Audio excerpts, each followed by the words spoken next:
Genshin Impact again. Last time I started the main Archon quest.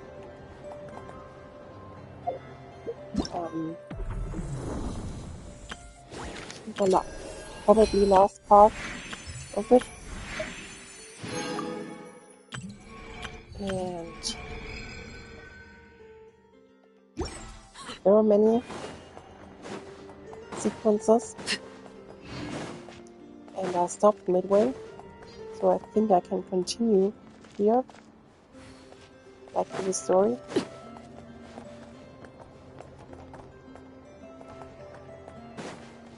I think with Sunrona and Colonia was the last one that I played.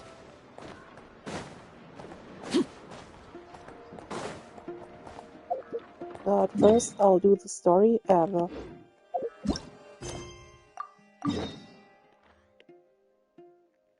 Daily quests. And then I'll spend the resin. And I think I'll continue then.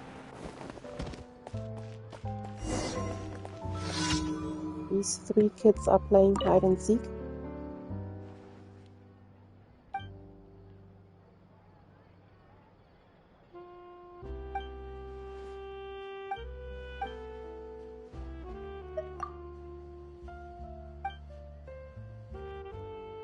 Okay, they don't today.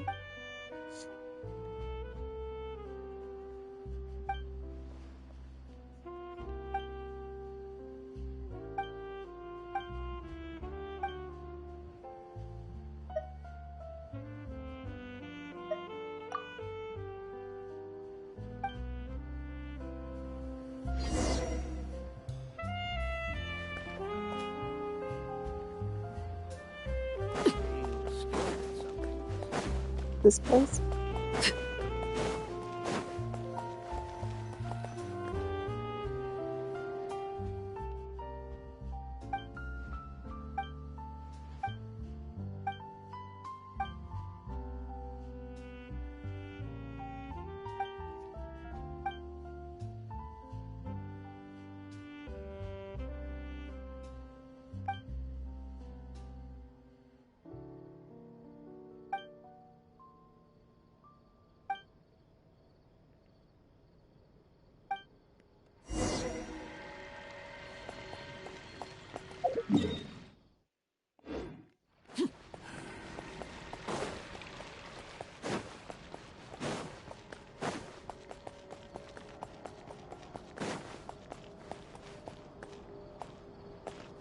The steambird.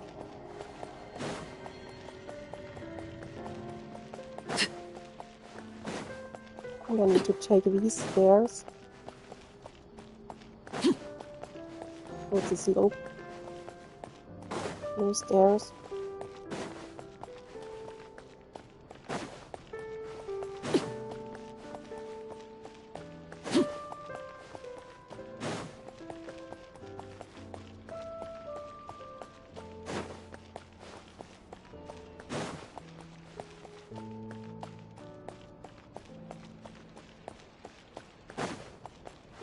I'm getting closer. That's a good sign.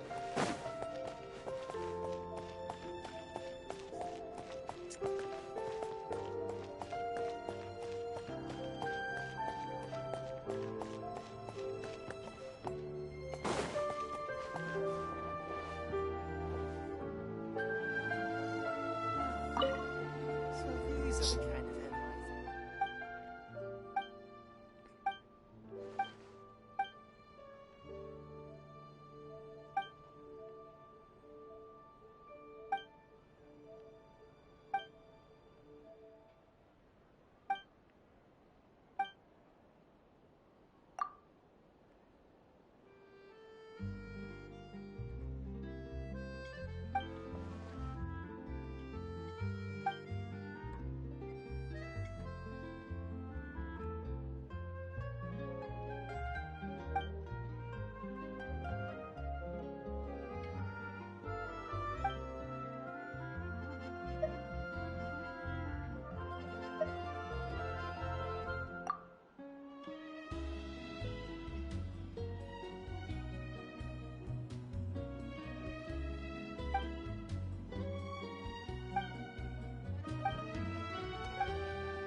So that's the continuation of the quest with Kufa.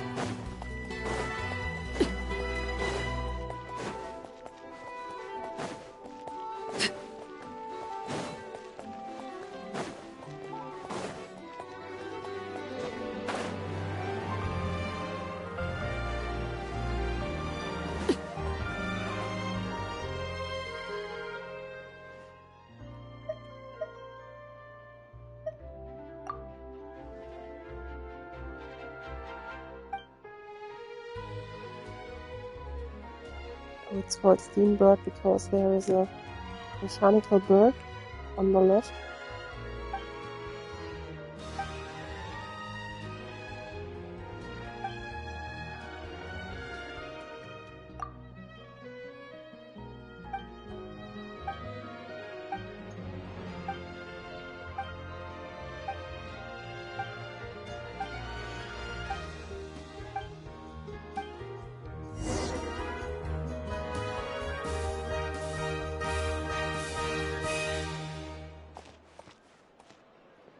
And to Lewis.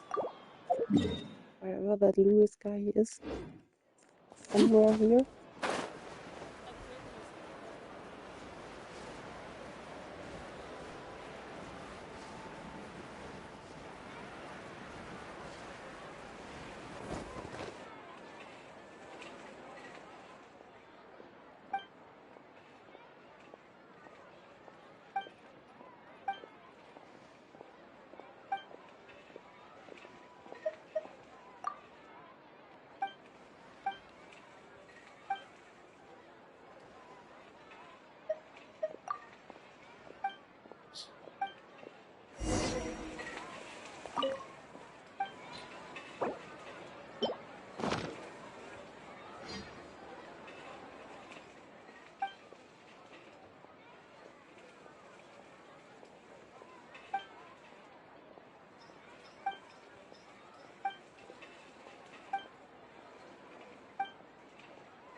Propagate! Reconstitute! Let's spark.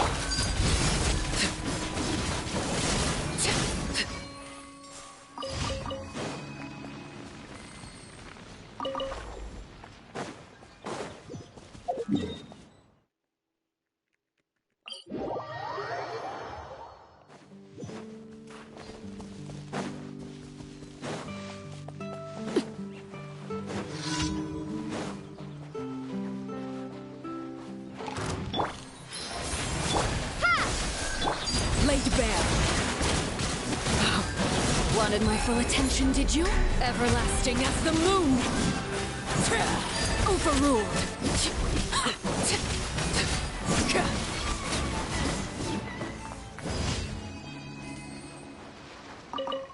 They were somewhat resistant to fire.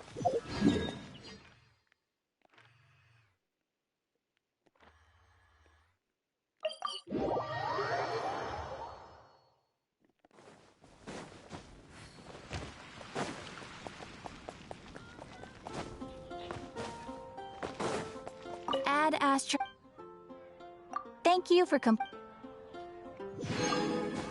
Add Astra.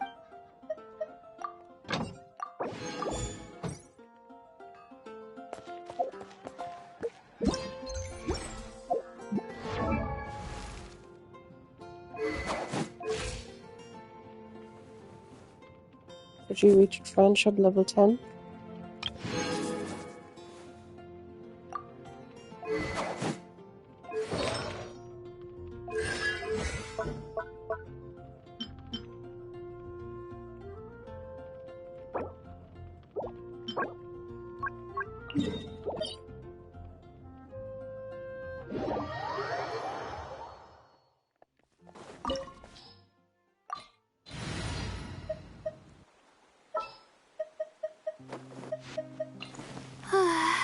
My mind is completely blank.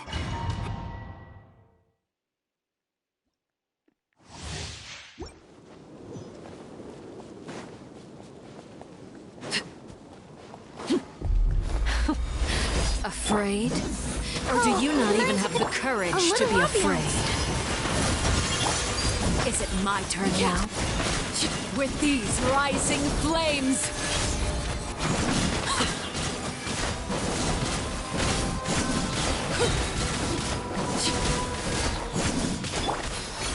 Not now. Now that's more like it.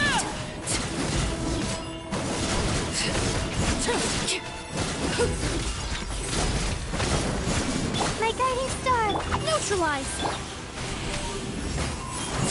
With the fall of darkness, destruction shall rise.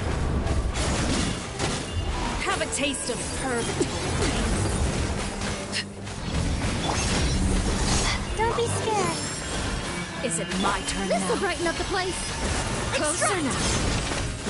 Surrender and I'll be... Spare your energy. Running is of little use.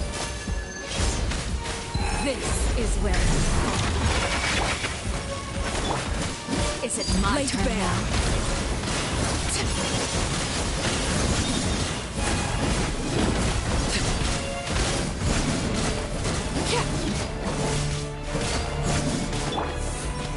Reconstitute!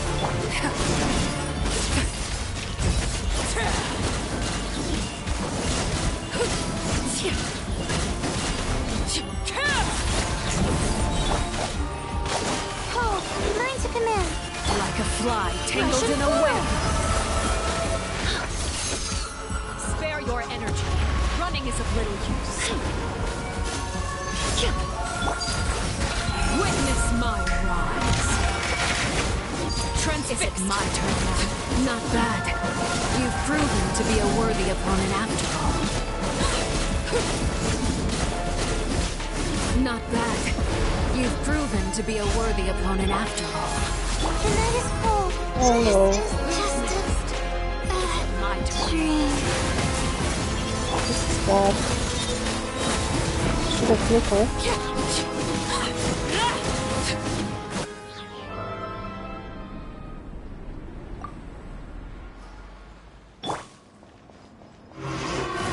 Kindness has been seared away. You're in for My blade is all that This will remains. brighten up the place.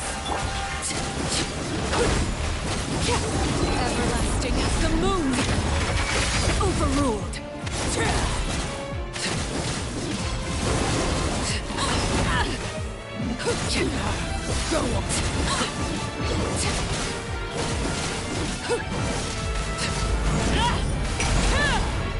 Let's see how strong your resolve truly is. Who's next?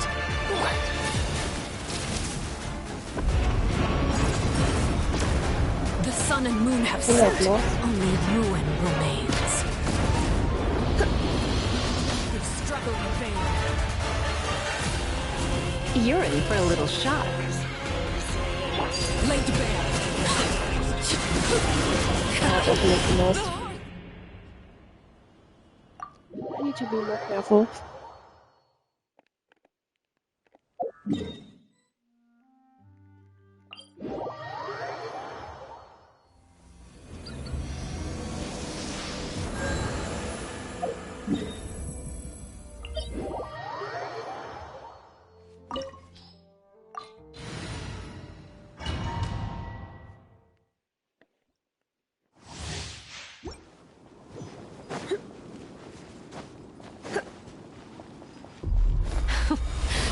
Afraid? Or do you not even have the courage to be afraid? Is it my turn now? With these rising flames!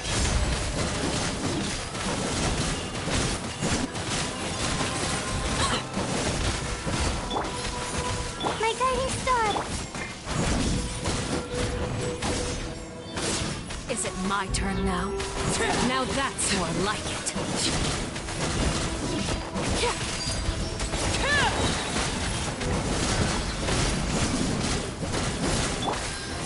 With the fall of darkness, destruction shall rise. Have a taste of purgatory. A little ambiance. Look at you, trapped like a bunch of helpless animals. Is it my turn now?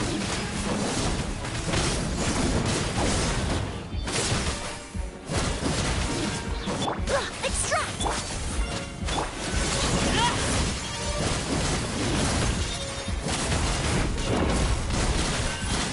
Is it my turn now?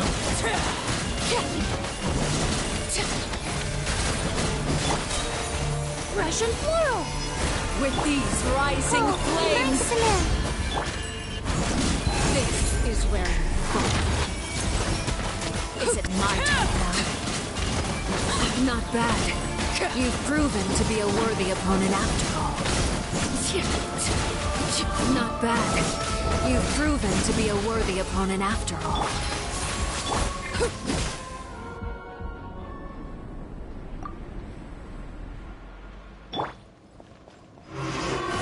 Kindness has been seared Not away. now.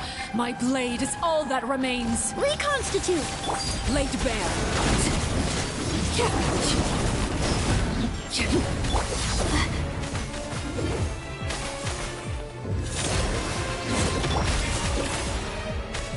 Extract!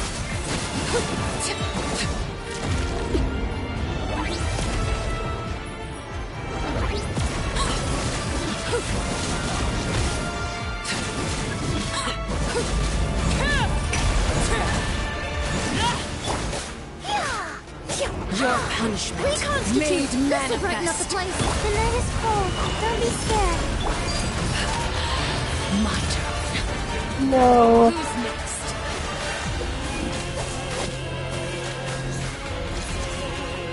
How did that fail? Because the triangle The button. sun and moon have set.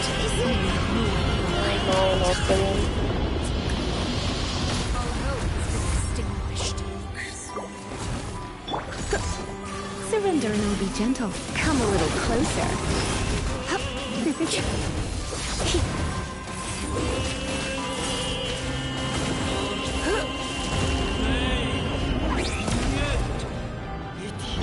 Not now.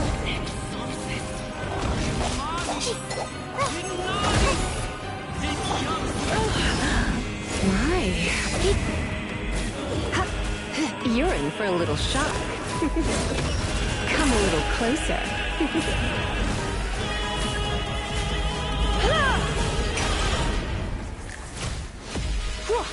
Your punishment made manifest. Okay.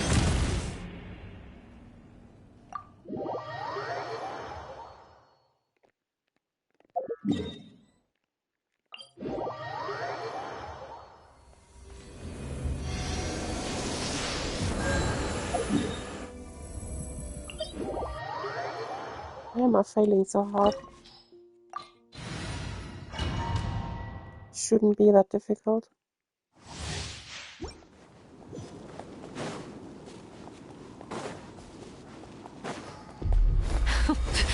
Afraid? Or do you not even have the courage to be afraid? With these rising flames!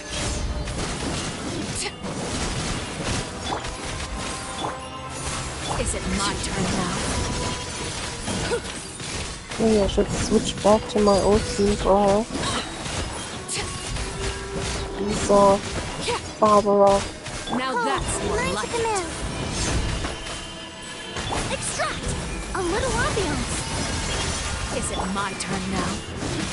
With these rising flames!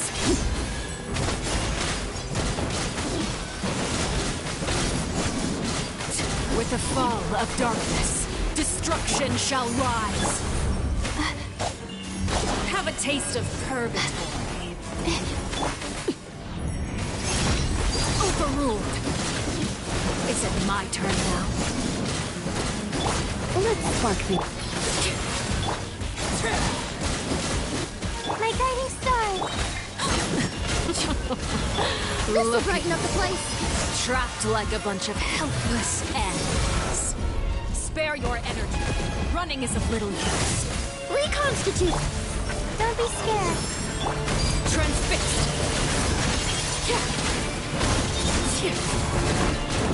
How amusing. Commendable. Everlasting as the Oh, that's moon. great. Neutralize. The night is cold.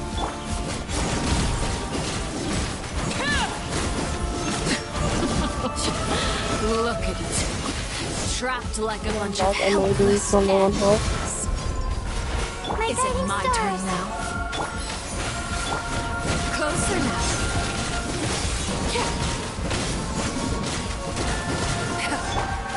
Not bad. Mine to command. You've proven to be a Not worthy now. opponent after all. Fresh and Is it floral. my turn now?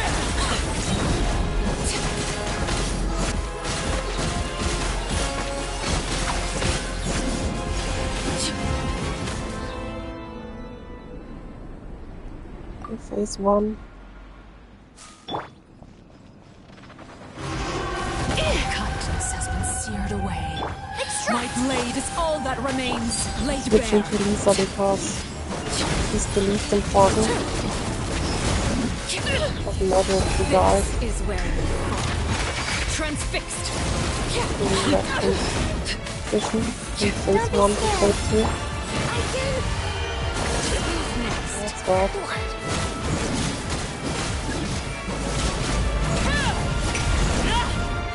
Let's see how strong your resolve truly is.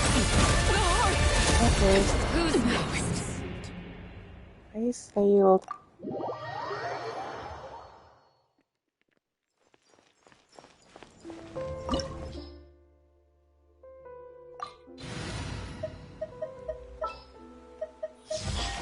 I'll take care of it.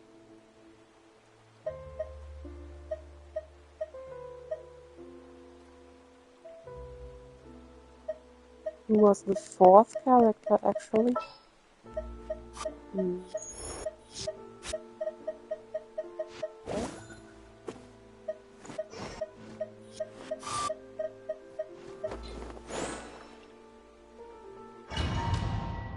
Maybe this one goes better.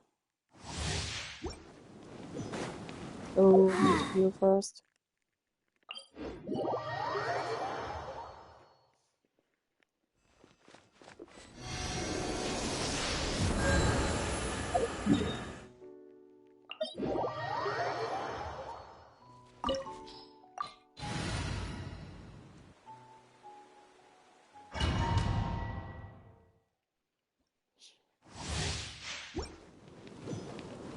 So the game plan is using Alekino first. If she dies, Afraid? Or do Lisa you will not even have maybe the speak. courage to be afraid? Is it my turn now?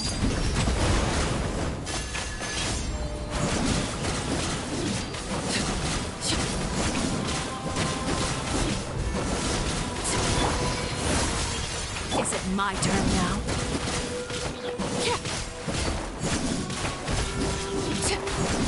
Laid bare.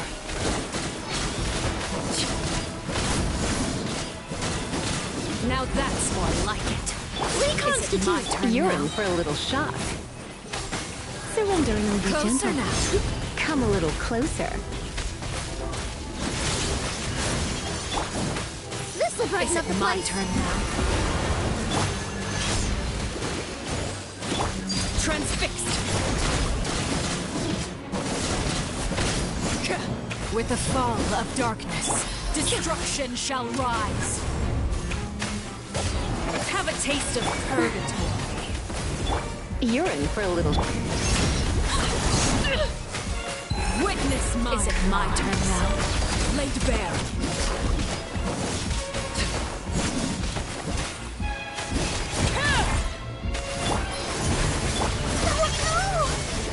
Go, Barbara, go! Is it my turn now?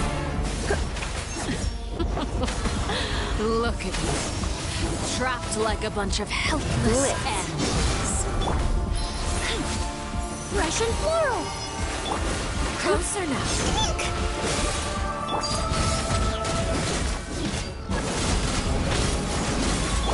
The countdown has a little. begun.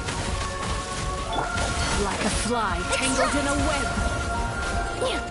Spare your energy. Running is oblivious. With these rising flames.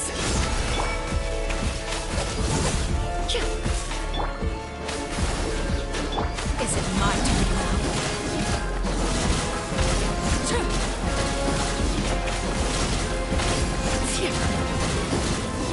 Not bad. You've proven to be a worthy opponent after all. Let the show begin.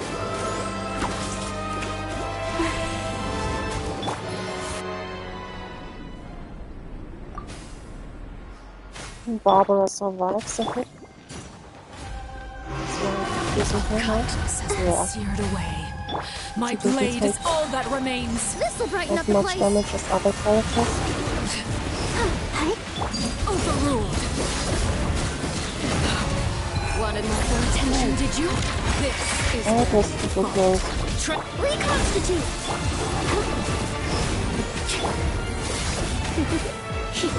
You're in for a little shock.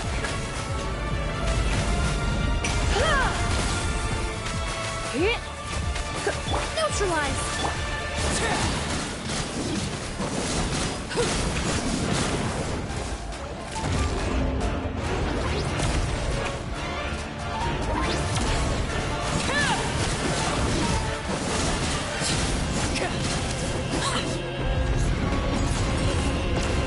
the sun and moon have set. Only ruin remains. The struggling I'll thing. protect us! Extract! This shall lead by everything.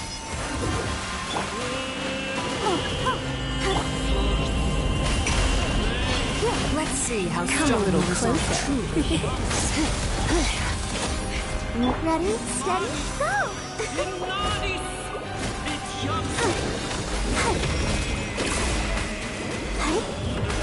I don't know if someone reviving. You're in for a I little think it was shock. the correct choice now. Sometimes You're only in for a the little beginning. shock. Surrender.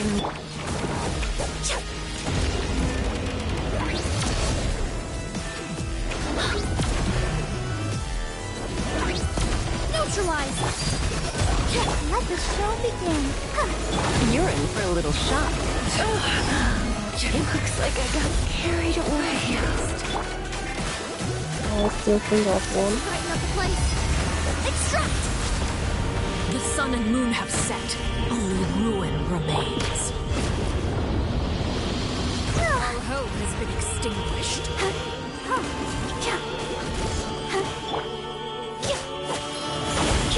Let's dance! Overruled. The hearth! Who's next? Let's see how strong your resolve truly is. Come on. Please die. No. Who's next? Ooh, this goes.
think this one is easier.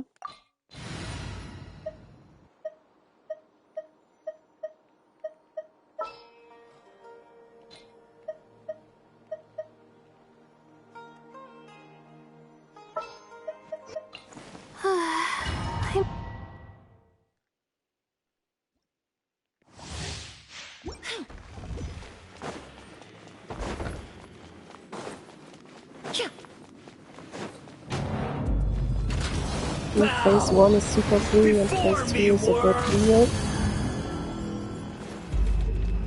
Reconstitute. The night is cold. Laid bare.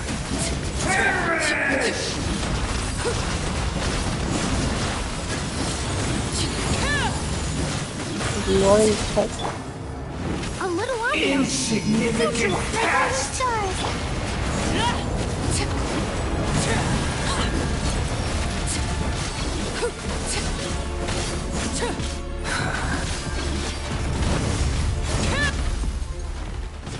All was super free.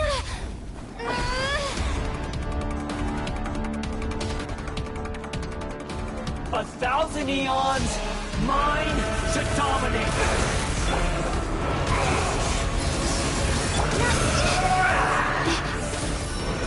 Overruled. Burn to oblivion!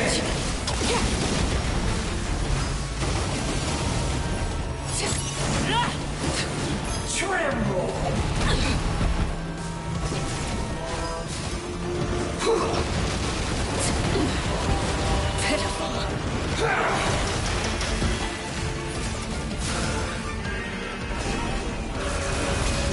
Kneel! The night is cold. Cold. Mine to command. Reconstitute. Transfixed.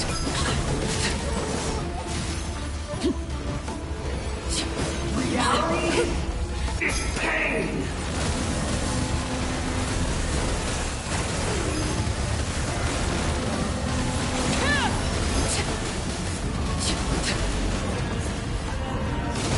I can see this thing Witness now. my eyes.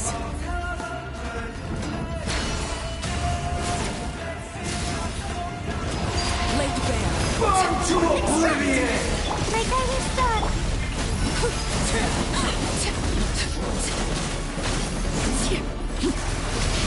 Kneel!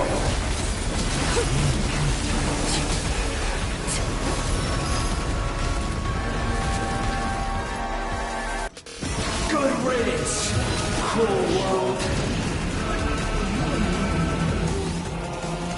What? Overruled.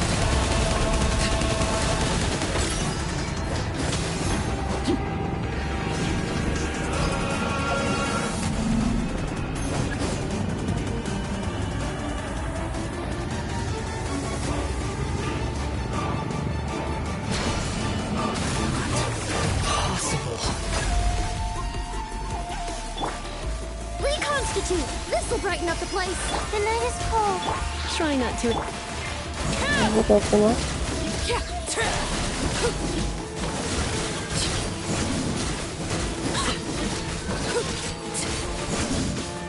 Laid bare.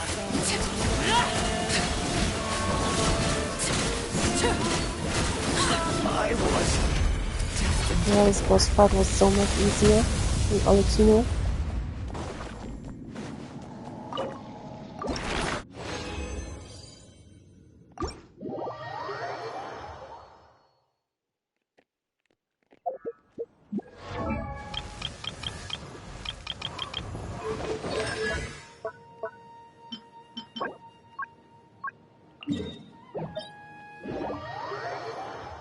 Now the dumb whale.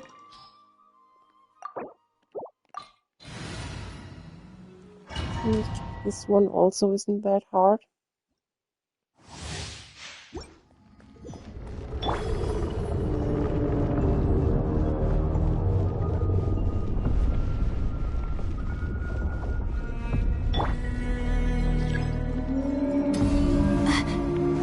Not now. Don't be scared. Extract!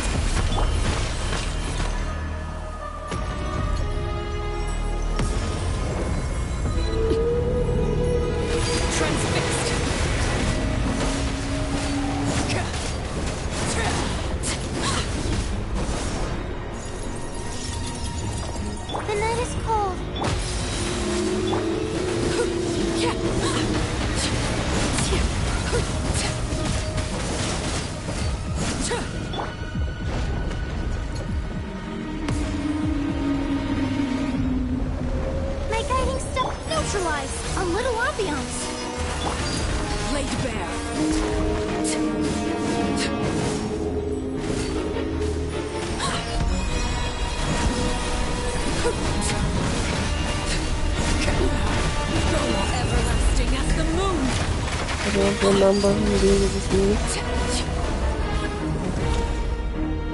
What?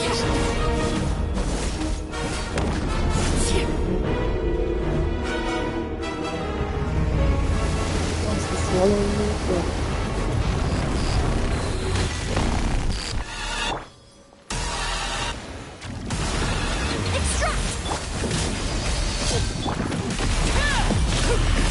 Yeah.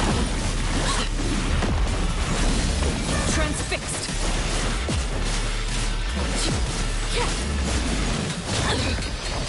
Call, mine to command. The night is cold. Neutralize. Russian floral.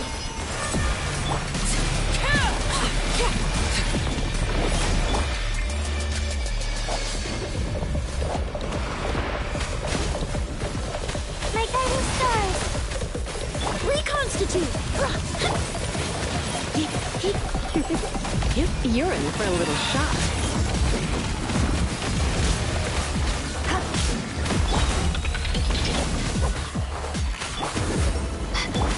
Let's spark things up.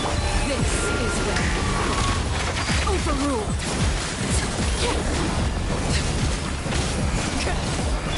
Stars, shine for me. That's a gift. Extract.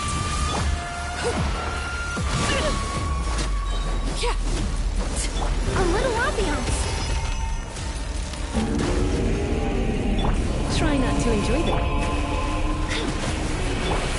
Don't be scared. Neutralize.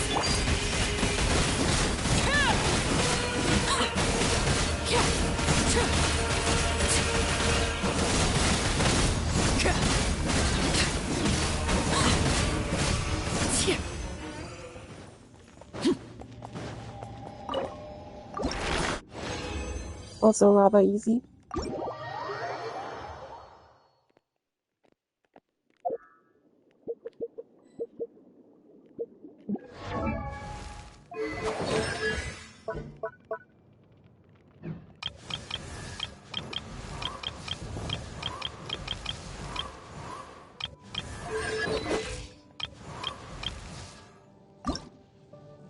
I created another universe and founded paradise. For I, Fischl, and the Prinzessin der Verirrt...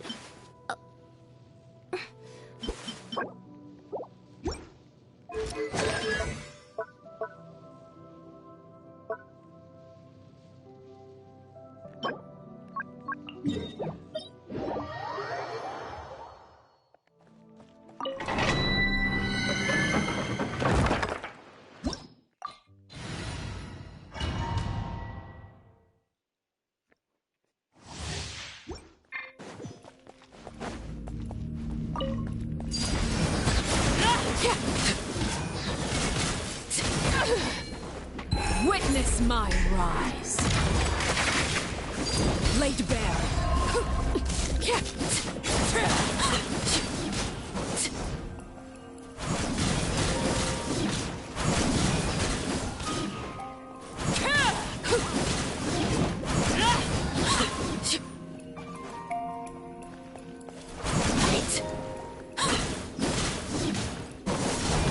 Overruled.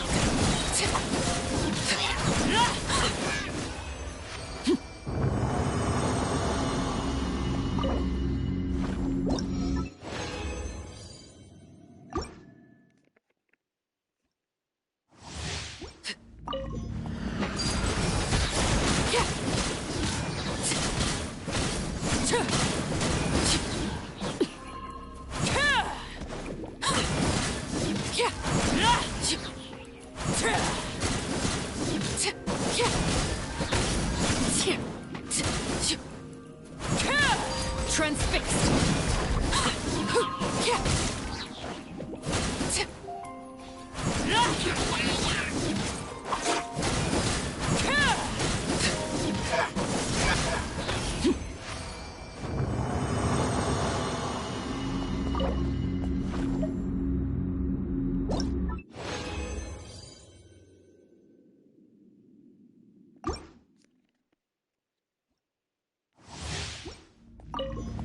Extract!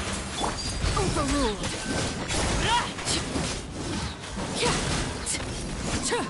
That was actually quicker. My turn. This is where you fall. Laid bare.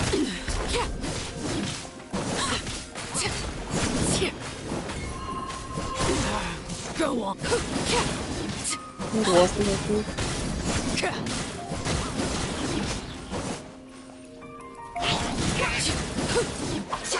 I initially thought I killed all three simultaneously, but let them survived a bit longer.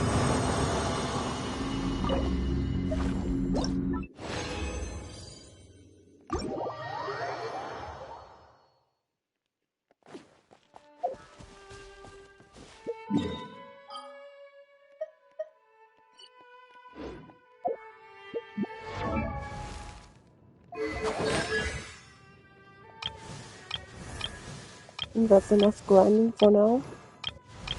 And I return to the story.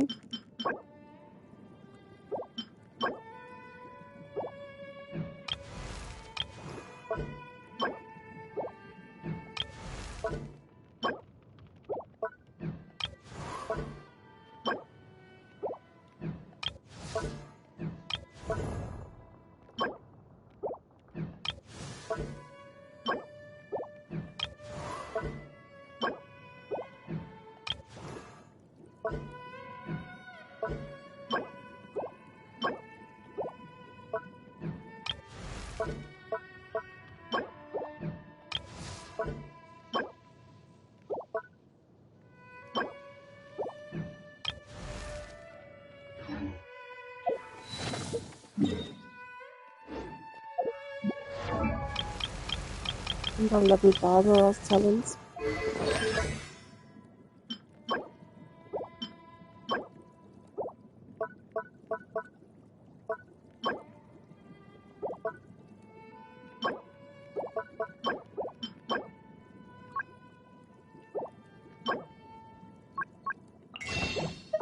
Nope.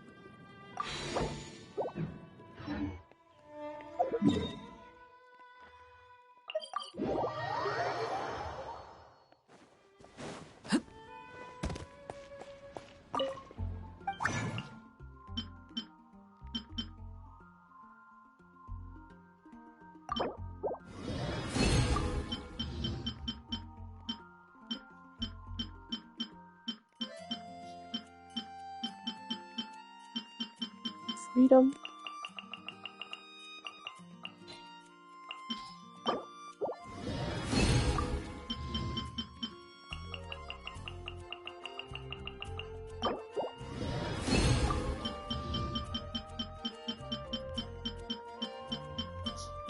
And the scroll.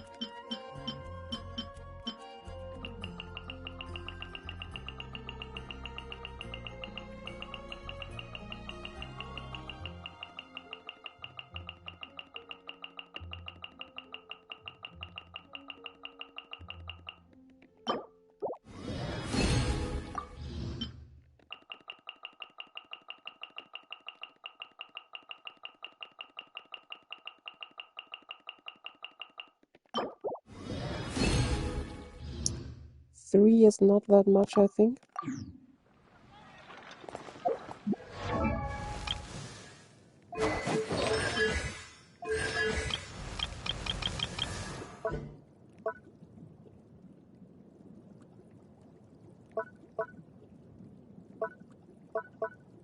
I think this one is most important.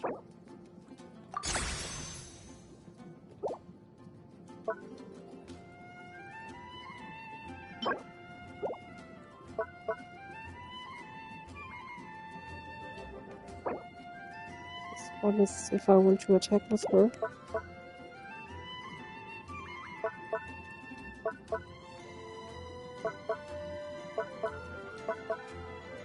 Well, why not? Oh, because I don't have enough money.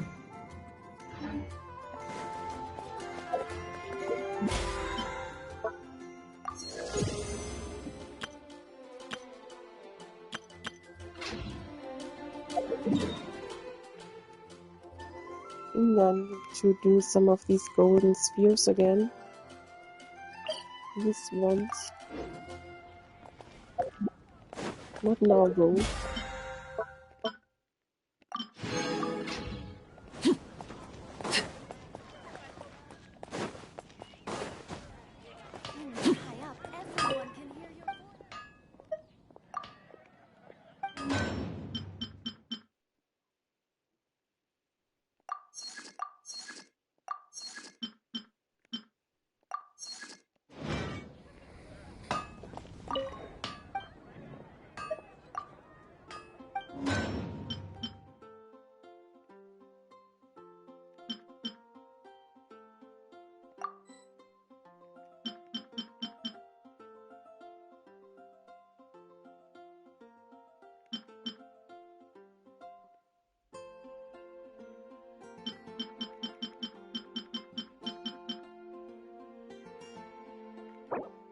What's that?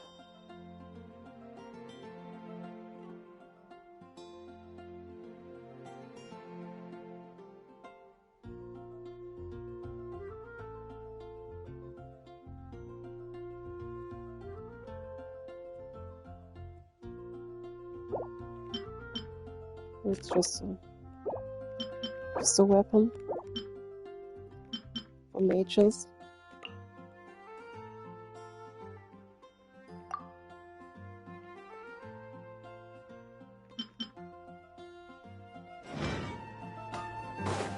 Maybe that's a portable cooking pot or something.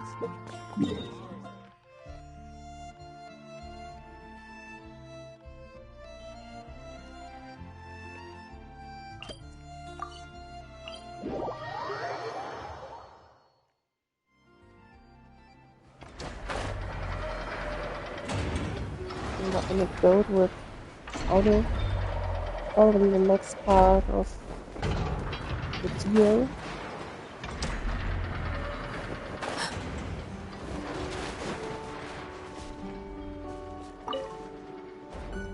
Little dearie, you gotta eat your breakfast, or you're never gonna grow up big and strong. I know. There is still lacquerberry residue hanging from the corner of its mouth. Huh? What? Its recovery is progressing smoothly. In a few more days, we can ask Miss Lauma to send it back to its herd. I know. I am sure you know that it deserves to go back home instead of staying. But... Did the Lady Moonchanter from the Frost Moon Scions not say as much when she came to treat the deer? Its family might be worried about it. Once it has recovered, it would be best to send it home. I know, but, you know, it obviously hasn't recovered yet. Does your leg still hurt? Do you want to go home? I know. Didn't the Lady Moonchanter promise us that she would come and pick up the deer? When the time comes, let's ask her to listen to what the deer has to say again.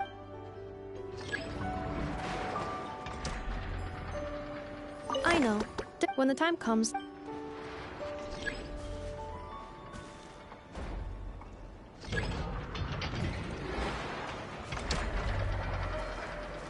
Wait, so I need Lauma as playable character? Continue the story here.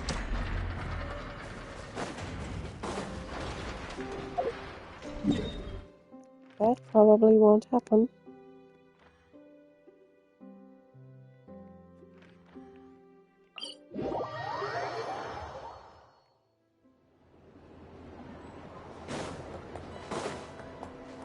And now I continue the main quest.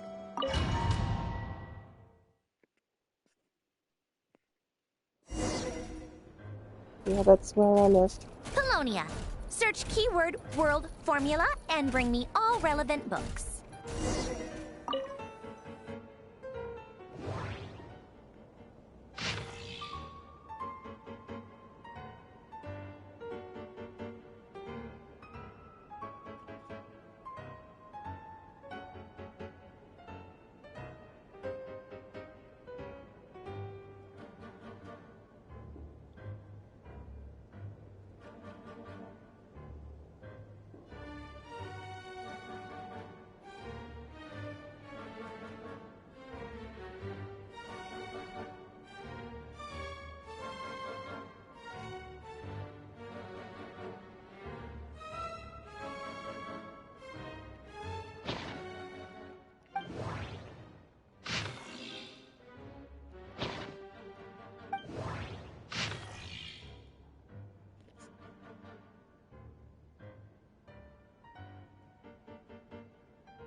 The apocalypse.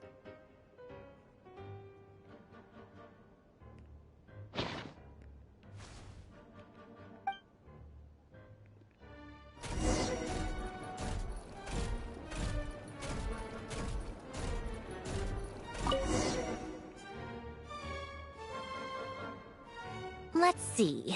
This one is on Tonki's sermon dictation concerning the apocalypse. I believe that the correct term for this is Fortuna. This was an ancient Romorian technology, a wisdom unparalleled.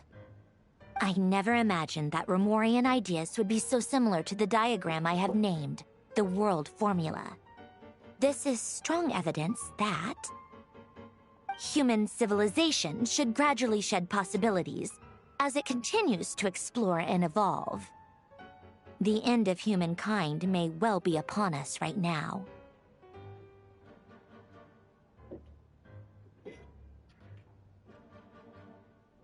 The sparks of civilization shall run out, unless we consider introducing variables from outside the system. Variables. Surely that can only mean one thing. Descenders? Dottore likely captured the Traveler because of her descender status. But the Three Moons' authority comes from the world itself. Why would Dottore need anything beyond that? Where does this variable factor in? The world formula calculates the fate of an entire world. Introducing a variable would therefore give us...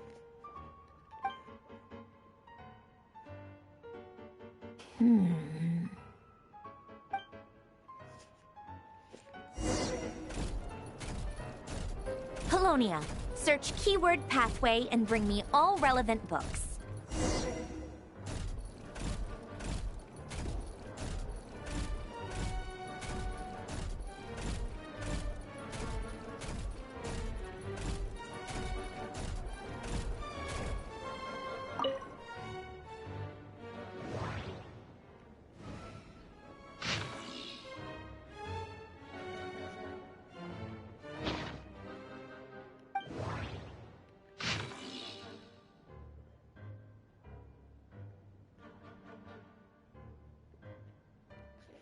Here it is.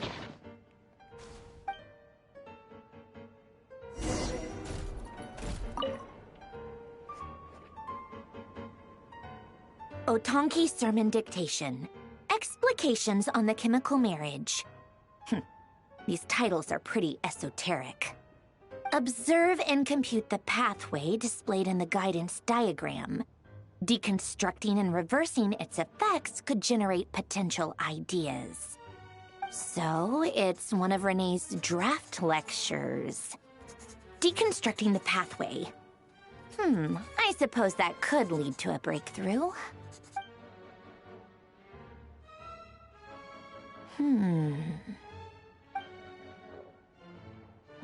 This is so long. This guy sure loves showing off his knowledge.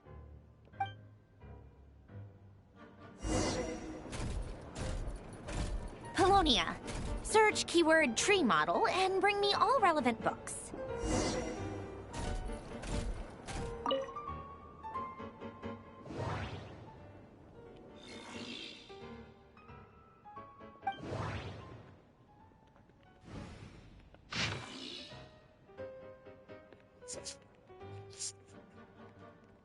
Detective.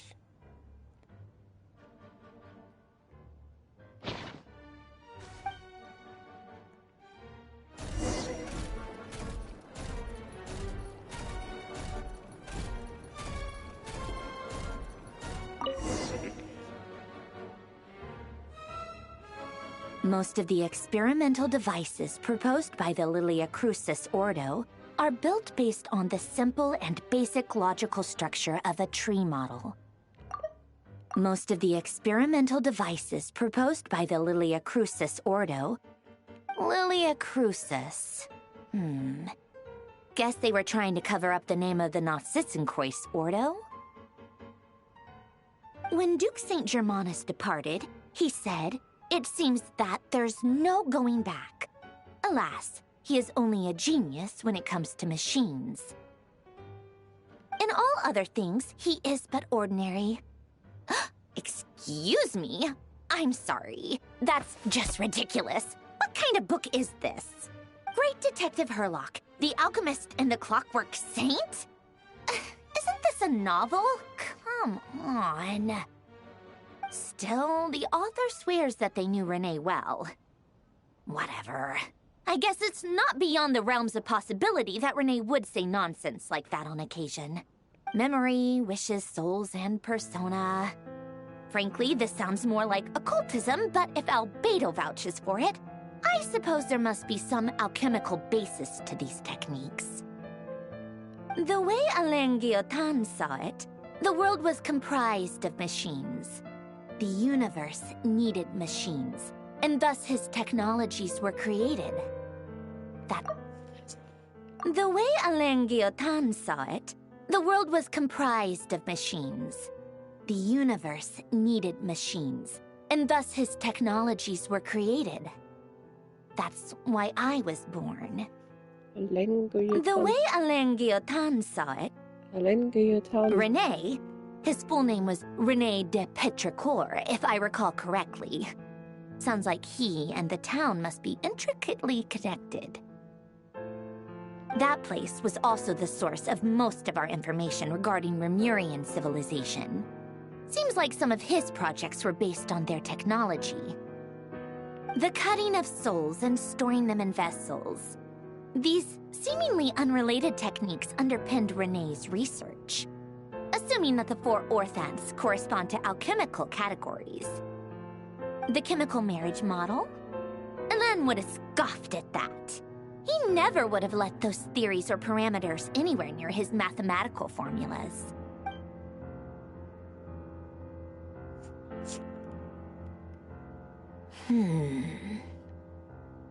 What was Alain's view on Renee? I know he mentioned the name, albeit very rarely. Oh, now I remember. Alain's old notes are here too. They mentioned Renee once. Renee seemed most out of sorts when he spoke to me. A lack of sweet foods has dulled his mind, I should think. Either way, his words are not to be believed. Yep, that sounds like Alain. My subordinates actually did a half-decent job digging out all these materials. Makes a change. Good for them. Some of Alain's old files are completely consistent with these records. He must have gotten them from the Tower of Gestalt. I never knew he got his hands on Renee's records that early. Heh, he may have kept them, but he never even attempted to use them. Didn't believe a word they said. Come to think of it, Renee's world formula was filled with calculations of constants. That shows he believed that the fate of the world to be predetermined. As for Alain...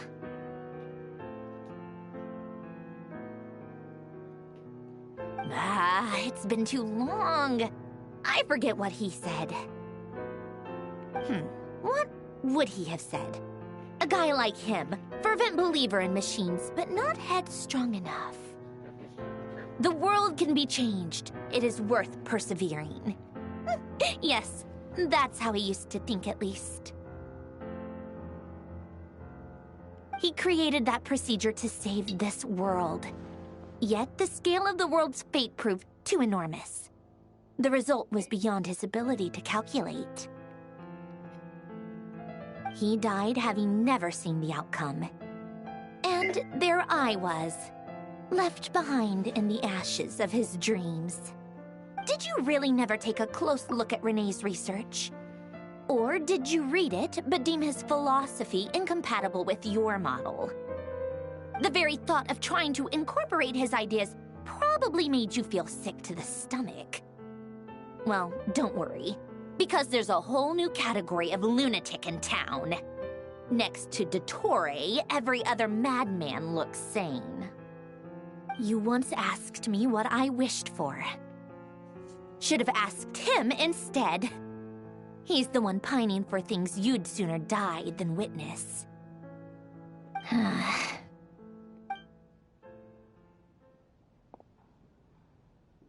Even the tiniest variable can make big waves in the present. Now then, allow me to put these incompatible fragments together in your stead. First, establish and verify the existence of the Great Circle. Absolute nihil on one end, absolute reality on the other. Now, search between these two extremes. Then, the construction criteria. Variables. The sparks of civilization shall run out unless we consider introducing variables from outside the system. Traverse the world, space-time, and civilization. Then extract the essential nodes from the records to determine which variables they point to. Input variables. The primordial power that differentiated itself from the void. The power of light. Yes. Light records. Hyperborea. This is so horrendously complicated. After all that, I'm still missing a few variables. I need to think this through again. How do you think it looks, Polonia? Like the frenzied scrawlings of a madwoman? Fine, keep it to yourself. It's not like you can talk anyway.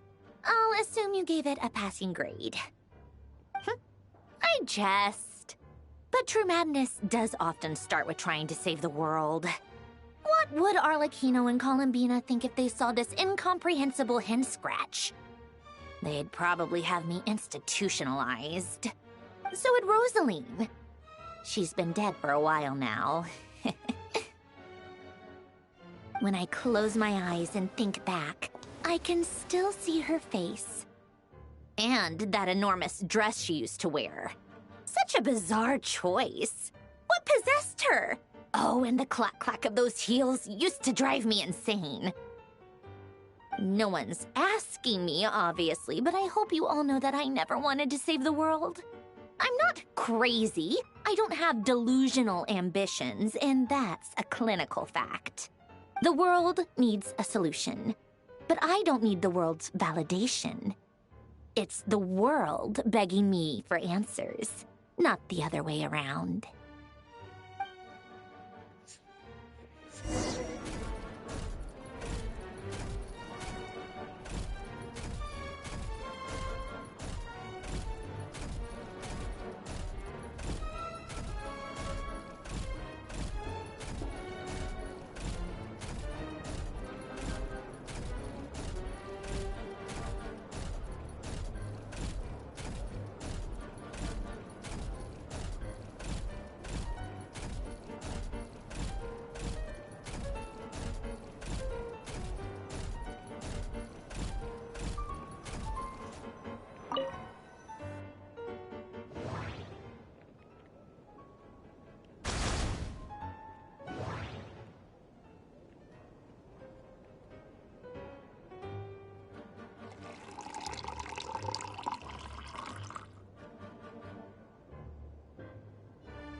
Oh, cookies to go with the tea.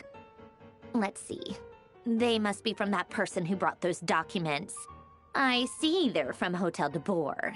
Something's written on the box. We are proud to present this homage to the Fortress of Meropede's fun-filled mill collection system. Fortune cookies. Have a lucky start to your day. Sounds like a dumb gimmick to me. Be early to bed and early to rise. Get plenty of sun and drink plenty of water. Then things will surely go well for you. What? Are you kidding me? Somehow I doubt that an early night and a glass of water is magically gonna save a world on the brink of existential peril.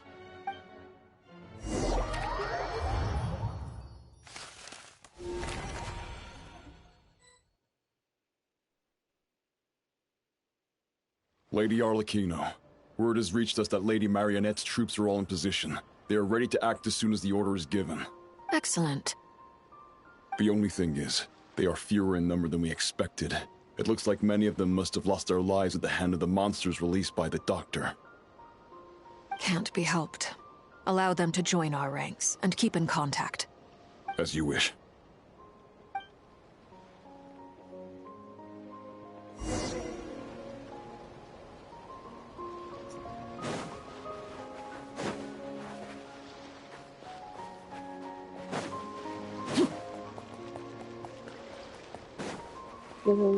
Yeah. Where's the barrier?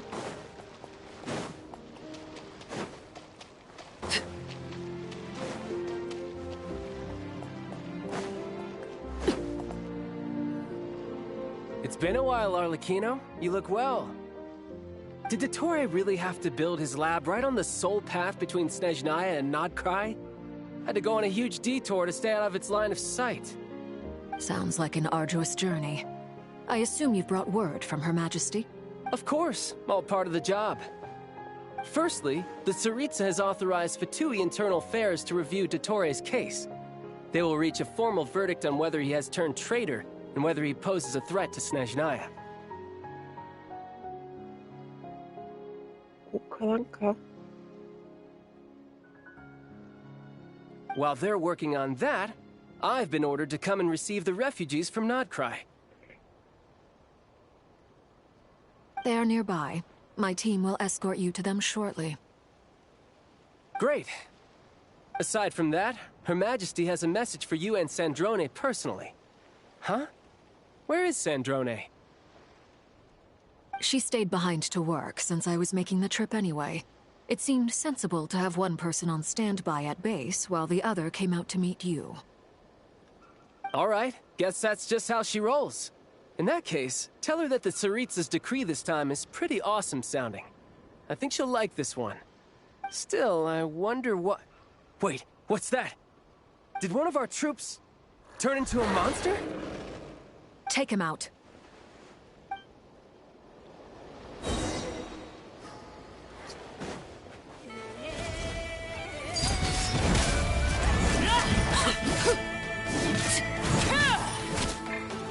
Ha! Brace yourself! This is gonna hurt!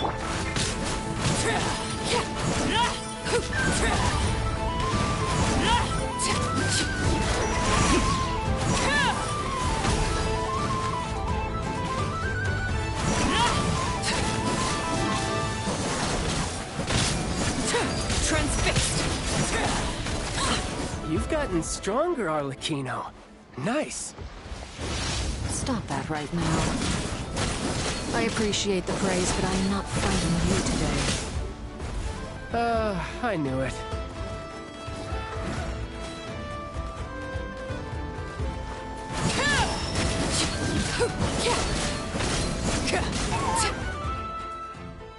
I can't believe it. He was a living, breathing human one moment, and the next? Another fine piece of work by our dear colleague, I'm afraid. What in the world has been going on in Nodcry? A lot. But long story short, Dottore stole 2 moon marrows that should have belonged to Columbina, then built a 3rd moon marrow of his own to concentrate the Trilunar Authority in his hands. What? What do you mean he built a moon marrow? People build roads and houses, not moon marrows. What's his next DIY project? He's gonna build a god? You could stand to be less surprised. We are harbingers. The work we are engaged in makes the creation of gods seem mundane by comparison. I tell everyone who asks that you once crossed swords with Rex Lapis while serving as a key supporter for Rosaline's plan. But right now, you're acting like a common adventurer.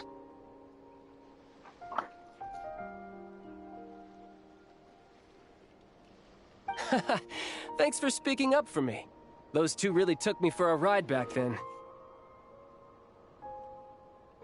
Then again, surely no common adventurer would manage to get tangled up with them the way I did. That's gotta count in my favor, right? It almost sounds like you wish to repeat the experience. I might have to lower my opinion of you. No. I'll stop talking. Please, go on. Dottore is currently still experimenting with his newfound power in ways that continue to corrode the outside world. As for the human mutation, I believe this is simply a consequence of his experiments, and not a strategic move. That radiant beast was once a subordinate of Sandrone's. I suspect he was only allowed to live so that he could become an experimental subject. Also, those of us who fought Dottore have been afflicted with a curse. As such, I cannot leave Nodcry. This is so much worse than I thought. No wonder Her Majesty's decree is so extreme. While these exceptional circumstances persist, the Harbingers are hereby authorized to use unilateral executive powers. Should Dottore pose a threat, Arlecchino and Sandrone are permitted to eliminate him. My thanks to Her Majesty. I will pass these good tidings on to Sandrone. Her Majesty has also declared that she will refrain from launching an attack on the now evacuated Nodcry due to the presence of unretrieved research material. A wise decision. By the way, how's my old partner doing? I'm assuming they're with you?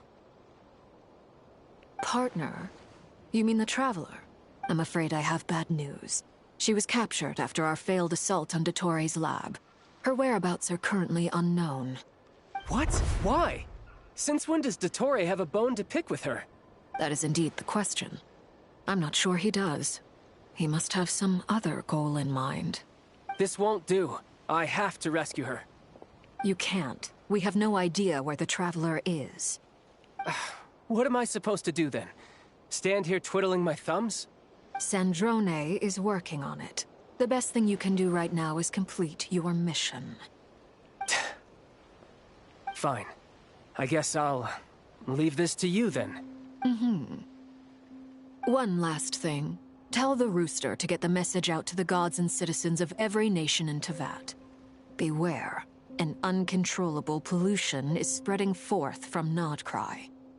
The source of that pollution is a madman drunk on the success of his experiments. The Fatui and our allies will endeavor to contain the threat.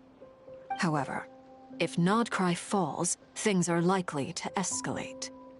Considering Dottore is one of our own, all Fatui stationed in Nodcry consider it our duty to stay and fight him to the bitter end. Hey, don't be too pessimistic. If it comes to it, I'm sure Her Majesty won't stand by and do nothing. Considering Dottore is one of our own, all Fatui stationed in Nodcry consider it our duty to stay and fight him to the bitter end. Whatever the cost. I hope you're right.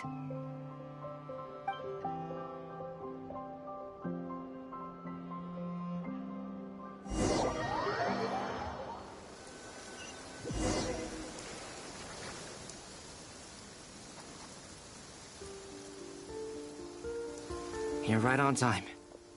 Thanks. Hey, do you think I'll get that gliding exam exemption? I made sure I was on my best behavior in Mondstadt.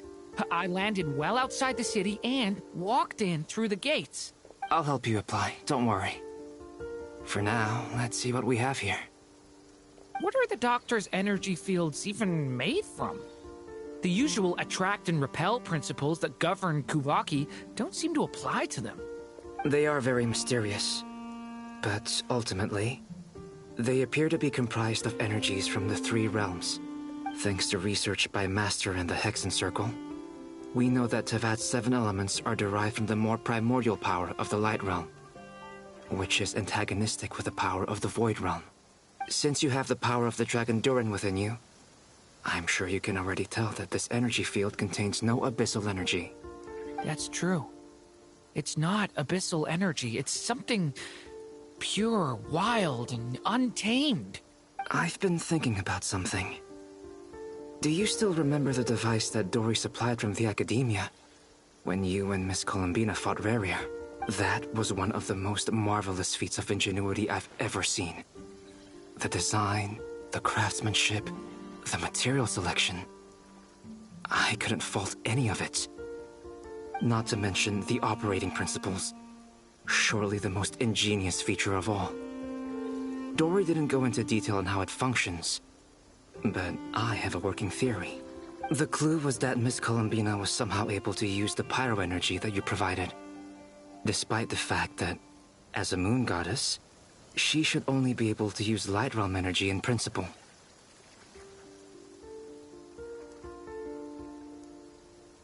Now, all elemental energy is, of course, derived from light realm energy to begin with. Hence, I suspect that the device works by restoring elemental energy to its original state. This presumes a theoretical model of the seven elements akin to that of light refracted through a prism. Perhaps it is no mere analogy. Maybe there is indeed a prism in this model. I almost wonder if the idea for the device was conceived based on direct observations of said prism. It would explain how such an ironclad design concept was achieved. It is at once a masterwork of engineering and a groundbreaking application of the Academia's latest elemental theories. I suspect only Lesser Lord Kusanali herself could have devised such an ambitious technology. But back to the energy field before us. If this is pure light realm energy, its relation to elemental energy is one of integration versus division. Or you could say that the former contains the latter. Could this mean that elemental energy can dilute the power of the light realm?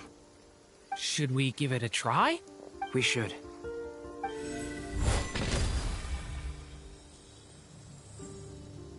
Ha! It works!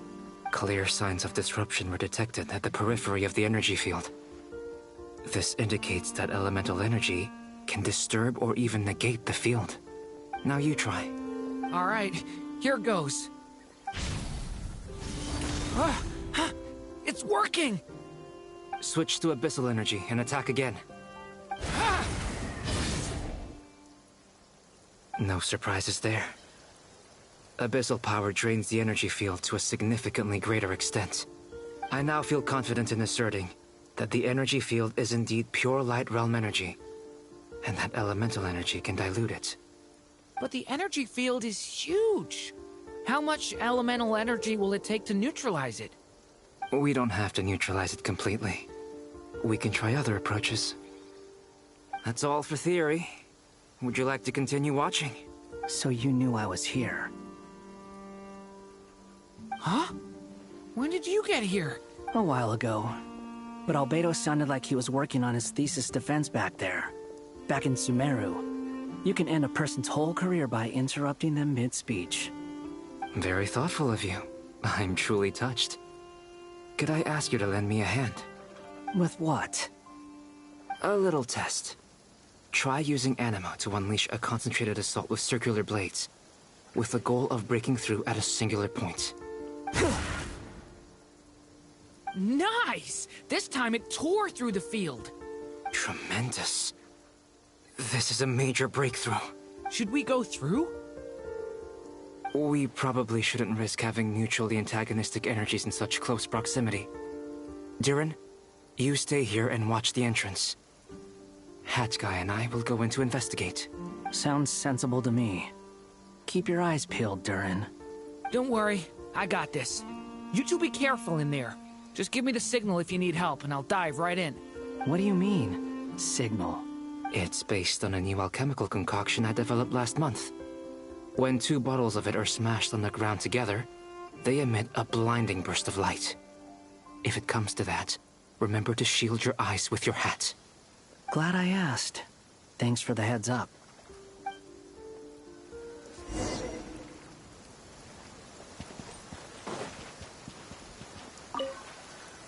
Like I thought. Beyond a certain distance, we can't see the opening where we came in. Maybe that's to prevent people from escaping. Sounds like Dottore style to me. Not much has changed. Things are basically the same here as they were before the energy field appeared.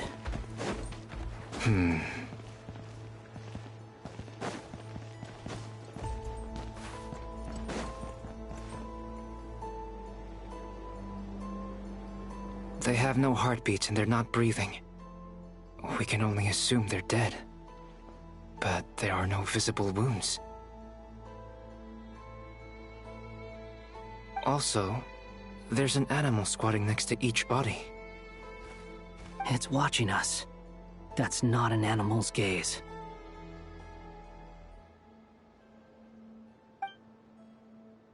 What are you trying to tell us? Doesn't seem eager to talk. I guess maybe it's just an animal after all. Let's keep looking around.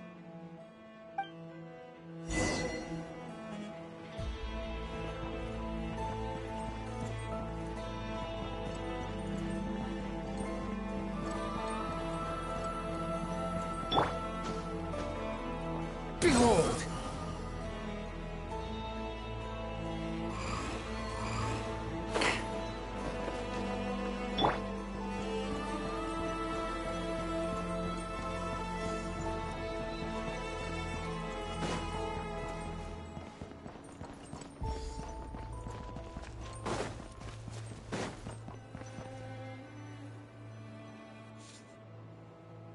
Same situation everywhere. Not a living soul in sight. Just countless bodies with animals standing watch over them. Well, I think we can safely rule out the possibility that they're all pets. Is skirting around the topic your way of showing consideration for other people's feelings? Just being cautious. I don't doubt that you can handle the truth.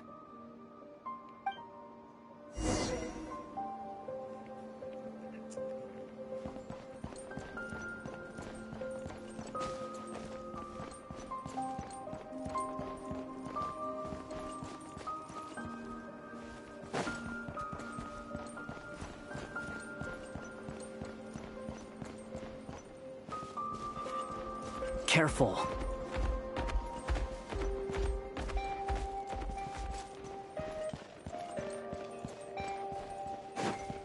Please. Help us. Please. Over there. I hear a voice.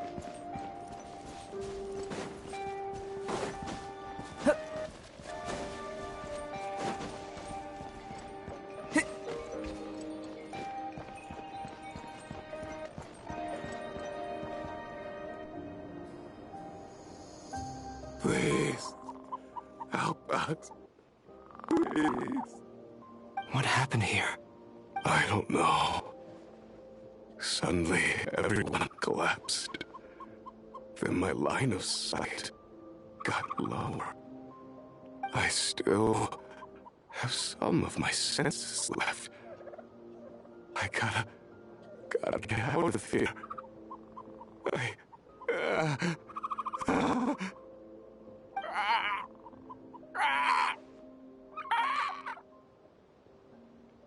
It looks like there's a huge experiment going on inside this energy field. Maybe each energy field is its own giant experiment. Vile. He's swapping human minds with those of animals. Even without the other circumstances, this would be an extremely radical experiment. Those people may have lost their sense of selves, but they are not fully animals either. If they were, they would have left. But instead, their instincts are driving them to remain by their dead bodies. We should go. No sense in sticking around here longer than we need to. Agreed.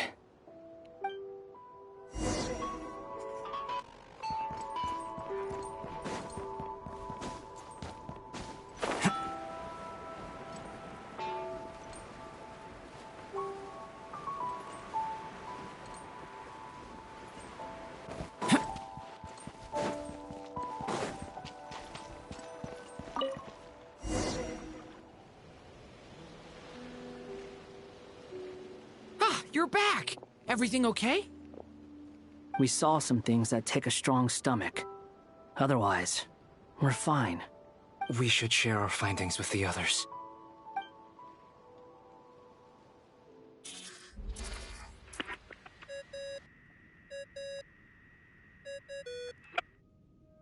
Yes? Who is it? Miss Nefer, it's me, Albedo. We found a way to break through the energy fields. With enough control, it's possible to tear them open using elemental energy. Also, we managed to take a look inside. Dottore is carrying out his cruel experiments on an immense scale. Any residents who have failed to evacuate in time will likely meet a grisly end. Sounds like he's living down to our expectations. Might I ask how things are proceeding on your end? I'm just about to get started. I'll be in touch once I have a result. Understood. Stay safe. I will.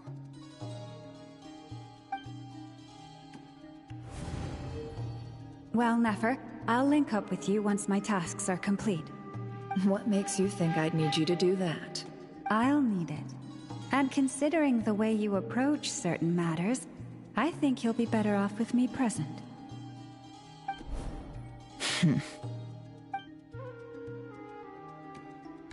Let's begin. Entering simulation mode.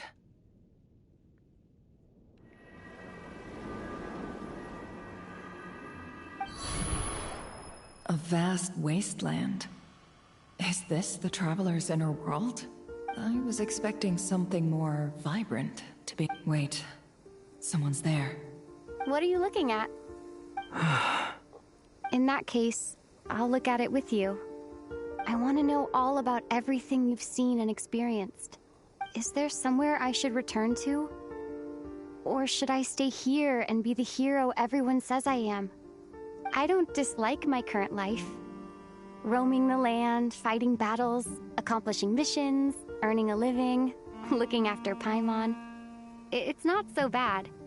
I guess the only thing that's missing is that you're not here with me. This is the conscious layer, which contains a person's true feelings. It is filled with both longing and kindness.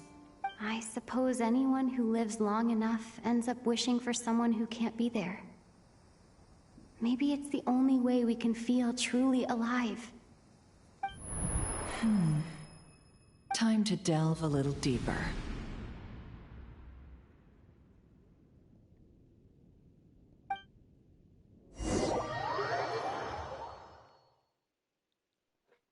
Nasha Town is hardly the optimal choice for a place to live, but it has character and a reasonable population density. What are you trying to say? Oh, don't be nervous. I was just thinking where might make a good starting point for your journey. Perhaps I should send you further afield. Conria, perhaps. Conria ceased to exist long ago. Once again, you fail to understand the possibilities that the Tri-Lune creates. Anything that has existed in the past, I can now recreate. You simply do not wish to see that happen. That might be because you miss your sibling and fear getting answers that you are not ready to learn. But this is not for me to judge. If we are to collaborate, we need to maintain an amicable relationship. In a moment, you will be able to...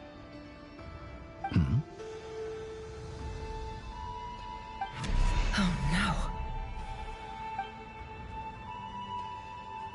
What are you...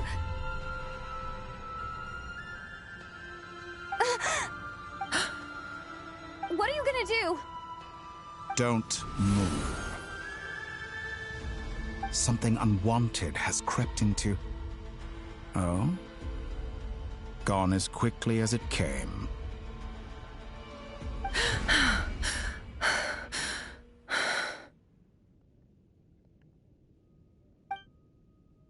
Did you save me? If I hadn't cut the connection, Dotori might have caught you from the other side and destroyed you. This was a good idea, but once is plenty. You were exceptionally brave. Excellent work. Thanks, but now's not the time for that.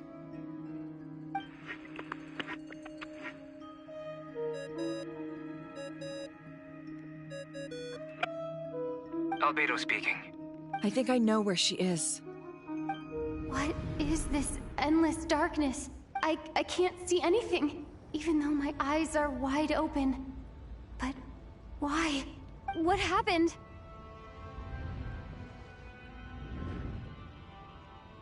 Ah, sorry about that. I take it you didn't notice. Just now, a friend of yours took a little peek into your mind. Could it be Nefer? How did she do it? Did she use something as a medium to connect to me? Do you think she's aware of your current circumstances? Oh dear. Have I stunned you into silence? I only wanted to slow down your time a little so I could stop your intruder in her tracks. It would have been nice to capture the spy. I must say, I'm finding the ability to adjust the flow of time rather intriguing. The moment you closed your eyes, time seemed to grow impossibly viscous, didn't it? A whole month passed before you opened your eyes again, but only for you. No one else was affected. I dare say this is something only a god can achieve. Point taken. You've proven once again that you have god-tier powers. Oh, you misunderstand. This wasn't about proving a point. I was testing things out. I find I learn best by doing, and I have to admit, time is not the easiest dimension to control.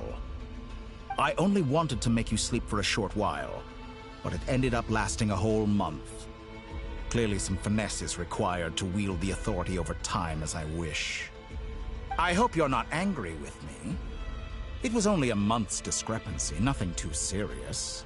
Had I been off by a year, a decade, or even a century, that would have been quite a different story. You could have frozen me for millions of years. So much for collaboration. You aren't showing much sincerity. Millions of years? To what end? I wonder if you don't understand humans all that well. They are very pragmatic creatures who understand only that which they can perceive with their senses. If I had you sit here for a week, I imagine people might sympathize. But if I left you here for 100, 1,000, or 10,000 years, the sheer size of that number would cause it to lose all meaning to them. They would not have the capacity to comprehend your suffering, and thus they could not empathize. Unfortunately, while gods do exist in Tevat, it is ordinary humans that account for most of the population. Their lifespans are so limited, their bodies so fragile. Did you ever really hope that they could begin to understand someone like you? Your long life and unique origins make you fundamentally different from them. How long will it be before they start to treat you like the alien you are? Before you are ostracized, outcast? Alien. Even I feel bad for you sometimes. This world has made you into a slave. So many times you have served its will, and not once have the powers that be ever thought to grant you the one simple thing you wish for. You have been treated most unfairly. I can change that. I will grant you special privileges and give you back the status you rightly deserve as a descender.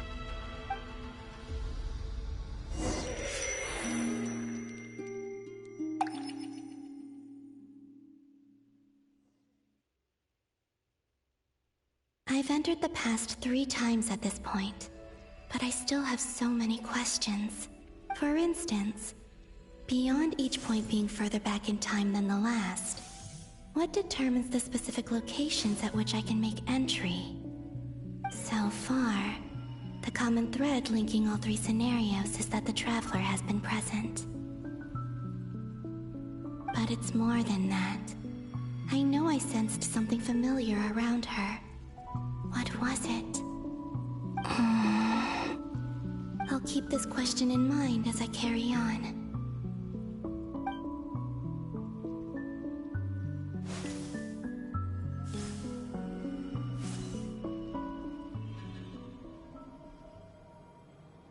Humans, you never change. Always trying to use powers you neither comprehend nor control. This looks like Star Sand Shoal. Was this before Rerir regained his physical form? You've messed with the cannon again, huh? Sorry, but this round's not gonna go your way. The cannon. That's right. I was at Silvermoon Hall and I sensed an abnormal Kuvagi fluctuation coming from Nasha Town. And right after that, came an ominous power emanating from Star Sand Shoal. My body was once torn into countless pieces and hurled into the swirling chaos of time itself. But even so, my life and will were not extinguished. I wonder if I could try to prevent his resurrection. But how would I do it? What can I do, here and now? Traveler! Behind you! Look at that light!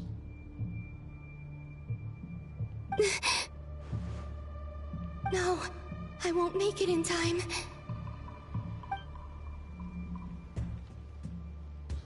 She's using the Kuvaki shield like I taught her. Is she gonna use it to block the cannon's beam? She's strong. I'm sure she can manage. But the force released when the beam impacts the shield might lead to collateral damage. EC Island. The Frost Moon Scions will be exposed to lethal levels of Kuvaki. A question, if I may. Kind Miss Columbina. When the cannon's Kuvaki beam was deflected earlier, I saw several bolts of energy streak toward Hisi Island, only to be blocked. Did you also have a hand in that? Maybe that really was me after all. Well, future me. But I don't know if I have enough power left. Sigi sato pasa sax, niti ipotofutos. There's no time. Osestikos paratin tiram to risuiku, to pirto aithion feraton. It's being in Latin, I think. Osestikos paratin tiram to risuiku, to pirto aithion feraton. Sigi sato pasa sax, niti ipotofutos. I have to make it. Oh, Frost Moon. Oh, great land. Oh, slumbering moonlight of Nodcry. If you can hear me, if you can sense my call, then please, heed me once more!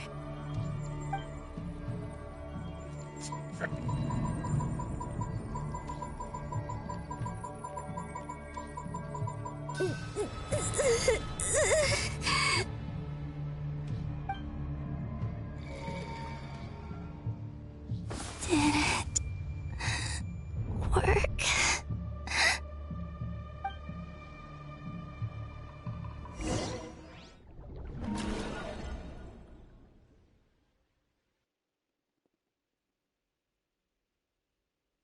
Hey, wake up.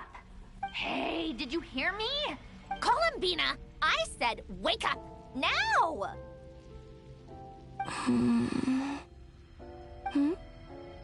Oh, good morning, Sandrone. It's 3 in the afternoon, actually. And could you kindly not use my quarters as your personal nap room next time? But I feel so safe here. It's 3 in the afternoon. And your coffee, right? It's so bitter, but it smells lovely. It's like you were raised by wolves in a forest or something. What did you drink growing up? Grass tea? The Frost Moon Scions certainly led a more frugal existence than the Fatui. Then I'll bet you've never eaten one of these before. It smells delicious. That's because it's a Fontanian recipe. I had a little free time today, so I made a batch. Rosaline will be here shortly, but if you really can't wait, I guess you can go ahead and... Hey, at least let me finish before you start eating! Did the Frost Moon Scions not teach you basic table manners? Or did the rules not apply to you because you're the high and mighty moon goddess? These are so tasty. Of course they are. I made them. I was worried they might contain traces of machine oil. What?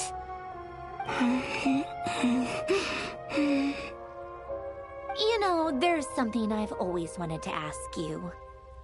Why did you leave your old home and join the Fatui? I mean, I'm sure their food was awful. But there's gotta be more to it than that. Well, life there didn't go quite how I imagined. What were you expecting? You're a god. Your followers are gonna make some demands of you, right? Surely you can just answer a few prayers here and there in return for the free food and drink. How bad can it be?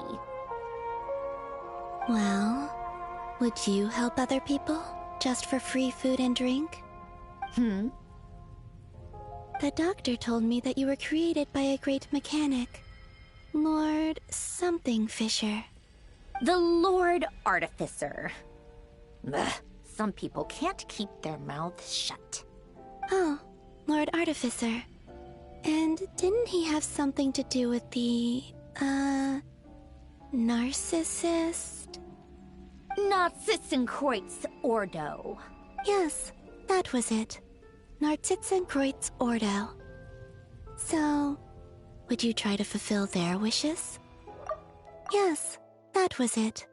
Narcissenkreuz Ordo. Narcissenkreuz. You must be joking. I wouldn't go even if they paid me. I don't even know them. Exactly. Well, I felt the same way. I did not know the people who made demands of me. Huh. What do you know? We're on the same page for once. In his later years, Alan did ask me if there was anything I wanted to do. If I had any wishes of my own. Well, I don't. And I'm not in any mood to fulfill someone else's either. Who's Alain? He was the... You know what? Never mind.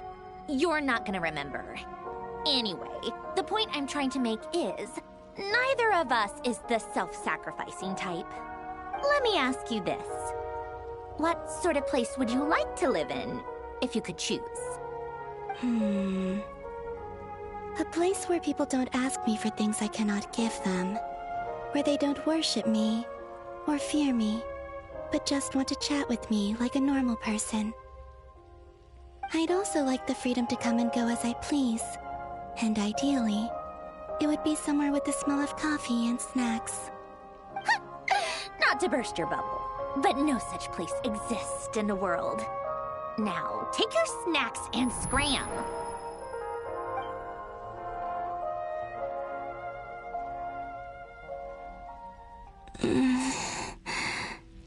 Did I pass out? Of course. I'm back here again. I dreamed of events from my past. Sandrone. Traveler. I miss you all so much. Back there. I guess I managed to harness all the Kuvaki energy on Hisi Island. But how did I do it? Time is flowing backwards here, and I can use that familiar power to enter the world of the past. That mystery ally everyone talked about. It was me all along. I can sense that there isn't much more power remaining up ahead. What lies at the end of all of this? Will time keep flowing into the past? And will I ever find my way back?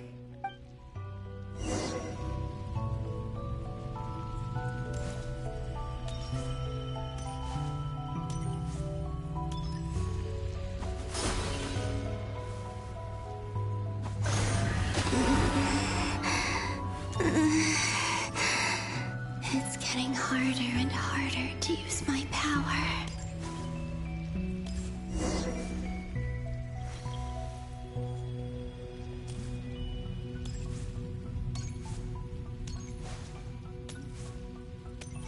I'm no match for the Abyss in this state.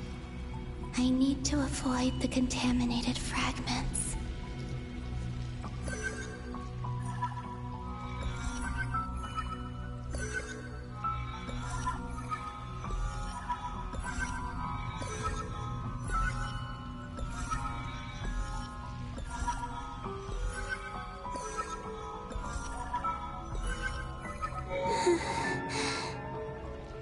to go. I wonder where I'll find myself this time. Looks like the lighthouse.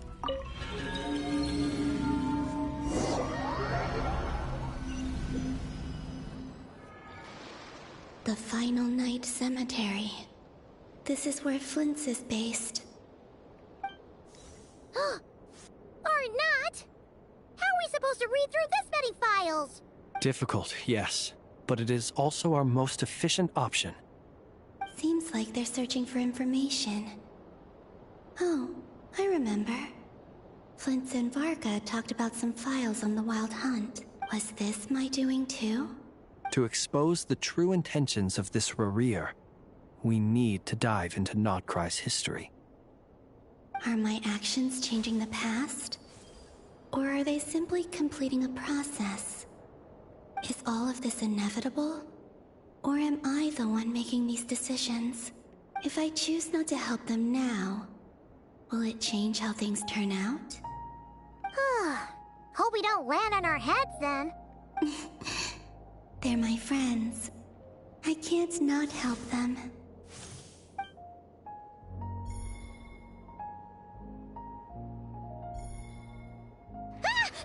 Ghost! And the other one was... here. Hey! Another file's moving!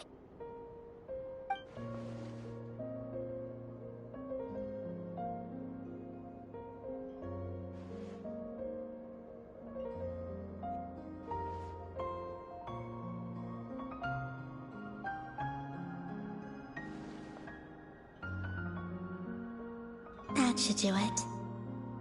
Hmm? Luanatar? You can sense my presence? Wait!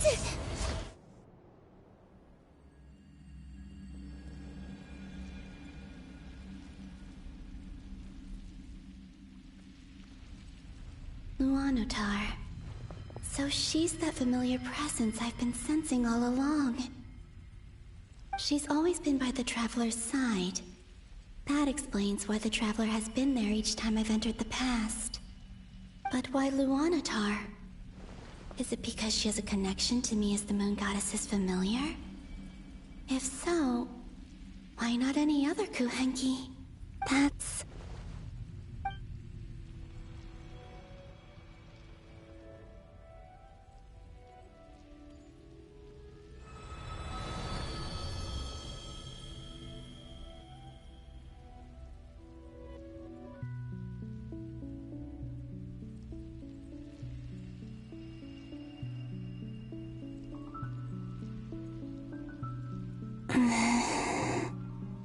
I cannot sense any power up ahead. Just a void, stretching out into infinity. This is likely my final chance to enter the past. It's now or never. I have to find a way back.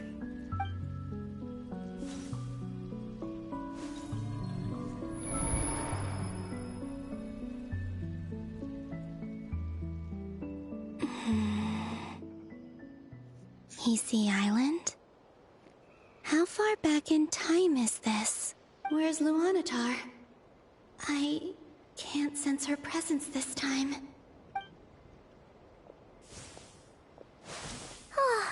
Seeing Anafa and Aino reunited like that sure was heartwarming.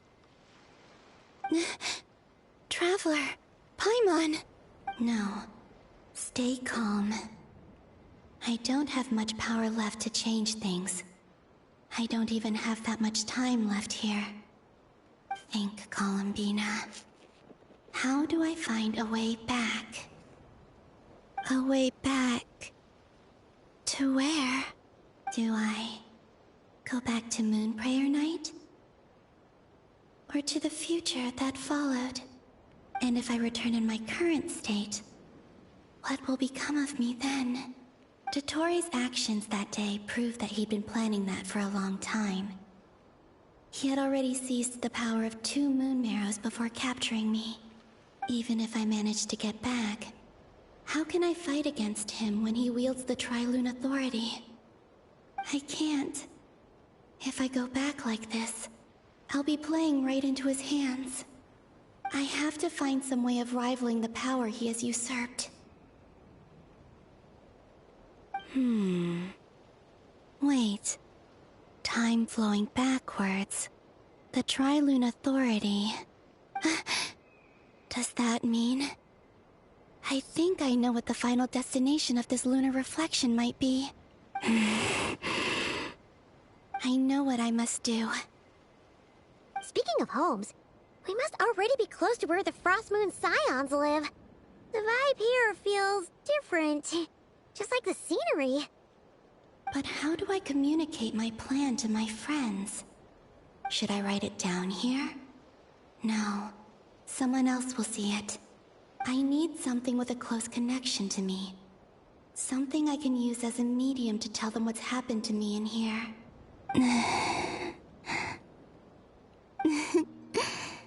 Now it makes sense.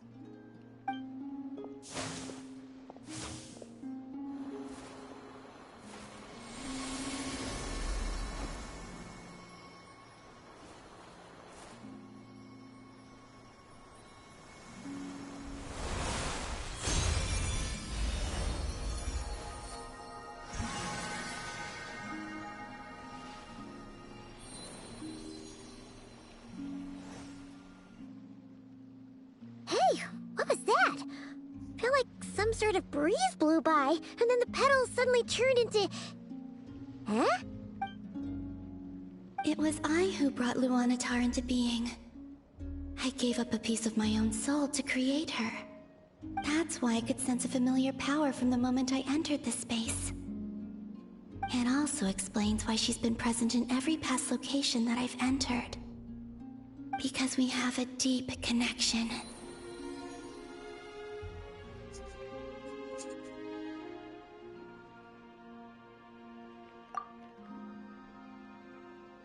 Hey there! What's your name? And the reason why there are no more gates to the past after this point is that Luanatar hadn't been born then. No wonder I sensed the trace of a blessing when we first met. But I still didn't recognize the soul hidden within you. Back then, I was just a little lost dove. I had yet to become Columbina Hyposelenia. Go on now. We've got stuff to do. Best you find someone else to hang out with. Hey, you scared it off. I'll be counting on you. Remember to stay by the traveler's side, guide her, and help her in my stead. Oh, and bring her to the garden where the moon prayer blossoms grow. There's a little lost dove there who will need her help. Go on.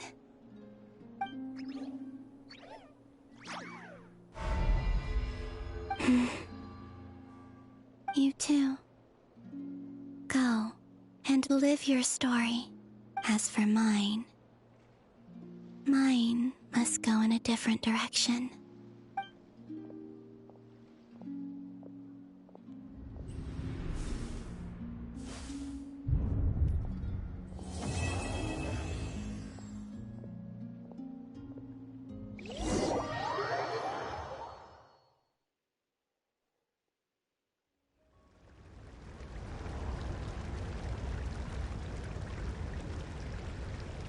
How would you like to experience the thrill of never being held accountable for your actions? You could crush people like ants without consequence, or tear off their heads or limbs as you please. Believe me, such a life is but one small step away. What point is he trying to make? Freedom? But the freedom to kill? To do evil and get away with it? Why would you offer me that? The creation of a world is the ultimate scientific experiment. I have taken my research to the highest level, where I shall be not just a god, but also a servant to many sacred spirits. I shall heed the truth and perform holy deeds. A god's laboratory is the perfect playground. but it needs the right occupant to explore its full potential. Mortals are found everywhere one looks. Not so with Descenders. I'd prefer my first guest to be a distinguished individual such as yourself. And I know you could make the most of the opportunities it offers. So the condition for entering the new world is to take innocent lives. The same dilemma that Rerir once faced. Could I really bring myself to kill others for my own benefit? Rerir did. And look where it got him. Have you made up your mind? I can't do it. Your playground is no place for me. You're putting your hopes in the wrong person. But we both know I'm not quite the hero you say I am either. I have my own reasons for the journey I'm on. And they aren't all selfless. You've grown a lot since we last met. But there are still things you are unwilling to compromise on. This will only hinder you. Why don't I lower my requirements a little as a gesture of goodwill? I'll give you a little time to learn to be a less noble soul. That'll make things much easier for you. I really doubt I could live that sort of life. And yet you already sound less defiant than a moment ago. The benefits appeal to you because you can read the signs of the times. Why don't we return to my research facility? Your last visit was so rushed. There is much that I have yet to show you.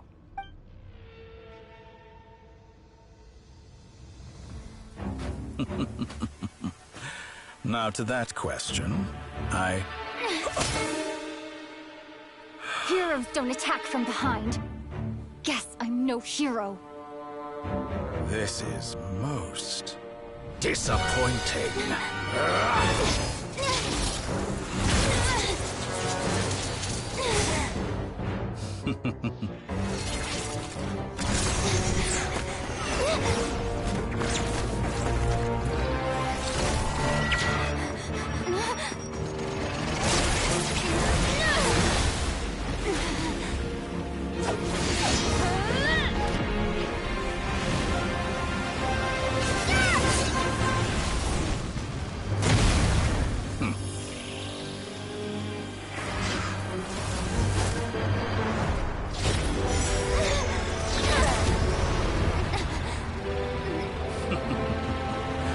Now then.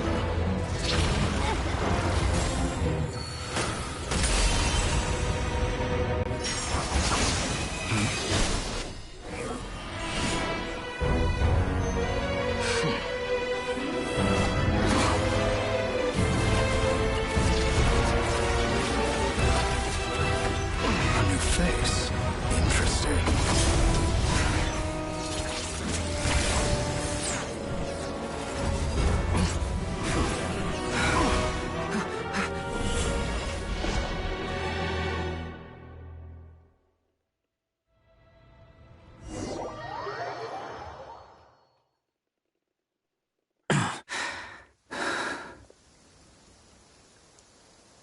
Hat guy, why did you get here? You're still gonna call me Hat Guy after that, huh? Oh. I didn't see anyone else in there who needed saving. Thank you. It's nothing. I'll be fine. Why are you looking at me like that? Is it that shocking that I'd come to your rescue? Yeah, I'm rather shocked that you were able to accomplish that. Doctor seemed so powerful, and yet I owed you a favor back in Sumeru. Now we're even. Distracting Dotori was tough. I won't lie. He's not gonna fall for the same trick twice. That was my one shot. I'd hoped to use it to take him out. Ugh. I never wanted to obliterate someone more than I do right now. Dotori doesn't recognize me, but his segments were originally made based on an analysis of my operational principles. I expect it's only a matter of time before he figures out what I am. So Dotori doesn't recognize Wanderer because he deleted himself from Irminsul. Did he really miss his only chance for revenge by saving me? Why the long face? Hey, I'm not blaming you, okay? And I'm not complaining either. Rescuing you and killing Dotori are equally important goals. Everyone would be pretty stuck without you. It's best you live to fight another day. How are you holding up?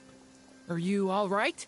Hat Guy said to put safety first, so we agreed to run as far away as we could after leaving the energy field, and only meet up once it was safe. You don't look injured. It seems that Dotori didn't do anything to you. I'm fine, thanks for asking. Alright. Rescue operation complete. But there's a lot more work to be done before this is over.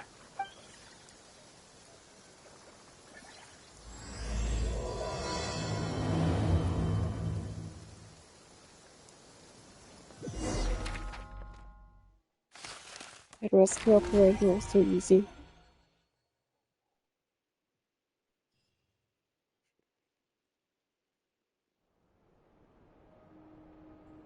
Understood. I will bear the Tsaritsa's decree in mind. I don't see what's so awesome about it, though. Does he really think everyone else is as immature as him? I'm not stooping to Tartaglia's level. I thought you might say that. How's your progress? Quite promising, actually. That alchemist Albedo gave me a few ideas. Remember how I asked you to look up some files for me? That stuff on the Natsitzenkreuz Institute. René de Petrichor and Jakob Ingold. Alain Guillotin despised René's theories and methods, but he never managed to come up with better alternatives either. So I adopted some of René's ideas. I thought Alain was like a father to you. He and René were mortal enemies, were they not? And what would you say if Lenny and his friends one day learned something useful from someone you utterly detested? I would applaud them for it. That would mean that they have surpassed me. For all we know, Alain Guillotin might have thought the same thing. Not that it matters, though. He's dead, and I'm alive. So it's my call to make. Once you die, it doesn't matter how great you were in life. Only the living get to decide what happens next. Hey, come on out. They're back. Huh?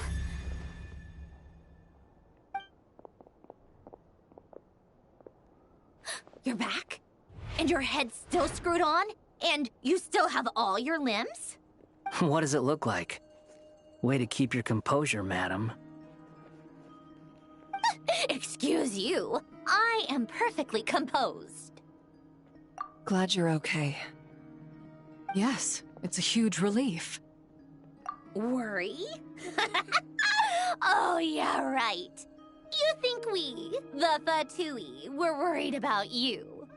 We were worried sick. Hey! The Traveler and I were already friends. You are free to join this mission in whatever capacity you please. Much like your tea parties. It's a laugh a minute with you guys. I must say, I was quite surprised when Mr. Albedo told me he would need no additional aid. We discussed this on our way back as well. I am rarely so unequivocal, but in this case, we had full confidence in Hat Guy. He said he knew what he was doing. Albedo and I pretty much had to just wait outside on standby. Meanwhile, Hat Guy broke into the energy field and rescued the Traveler solo. You didn't have to mention that. Well, I'm thoroughly impressed. You are a force to be reckoned with, Hat Guy. Is she back? Is she really back? Traveler! It's really you!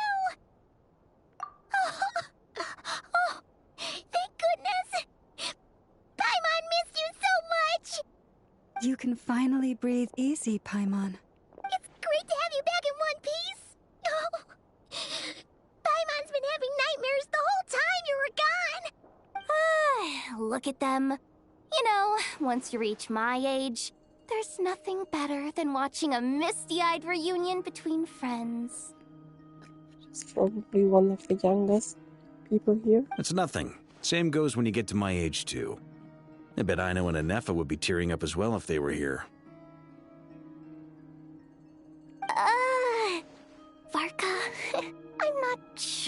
a Nepha can cry?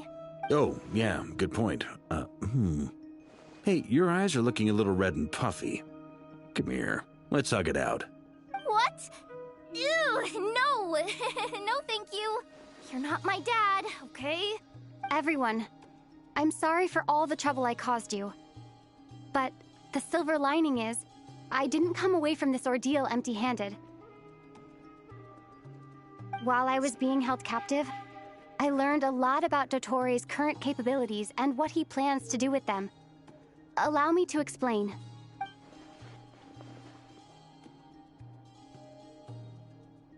The three moon goddesses were even more powerful than we imagined. No wonder Dotori believes himself to be equal to the gods. Maybe even superior. Utter blasphemy. While everyone was gone, Nefer and I made an interesting discovery. And I believe Miss Sandrone has something to share too. Ma'am, perhaps you could do the honors? Called it.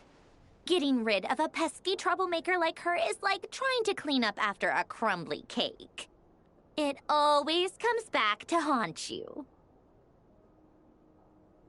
Our next step is to find a way to bring her back. A place where time flows backwards, with no destination in sight. Surely it must have been created for a specific purpose. But I fear the answers are buried deep into Vat's history, held by great powers beyond our reach. It sounds like she's on a specific path through time, just traveling in the opposite direction to us. The question is, where does that path lead? Or will it keep going to infinity? We considered that question as well. Strictly speaking, time is not infinite. Indeed not. Every road has an end. Nicole! You sure love quietly sneaking in mid-conversation. I do, in fact. It's something I've always done at our mages' tea parties. Quiet, mysterious, and persuasive.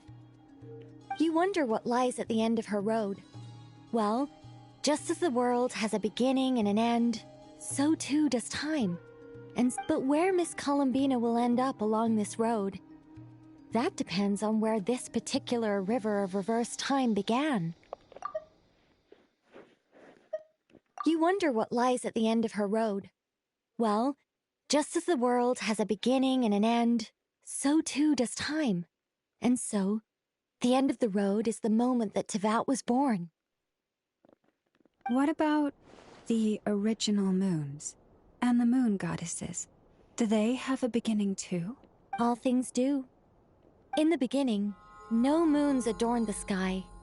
It was the Dragon King Nibelung who raised the 3 moons into the heavens, and thus were the moon goddesses born.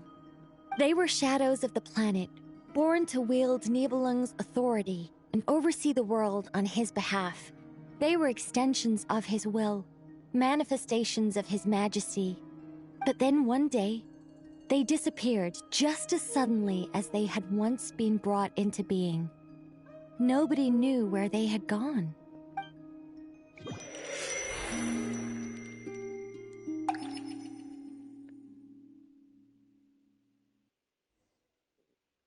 Like I thought, no more paths back to reality have emerged since. But how can I be sure that I'm going the right way without scenes from reality to keep me on track? I can't even be sure of how long I've been walking for. The further I travel, the less stable this space becomes. There are even moments where I can sense something that feels like abyssal energy. They can just materialize out of thin air. I have to keep my wits about me.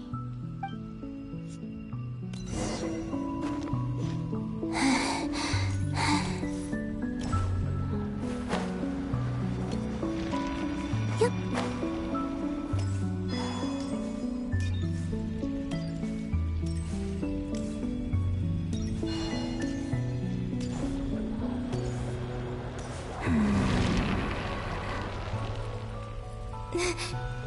Is that the Ray here of Solnari? I can't believe he survived.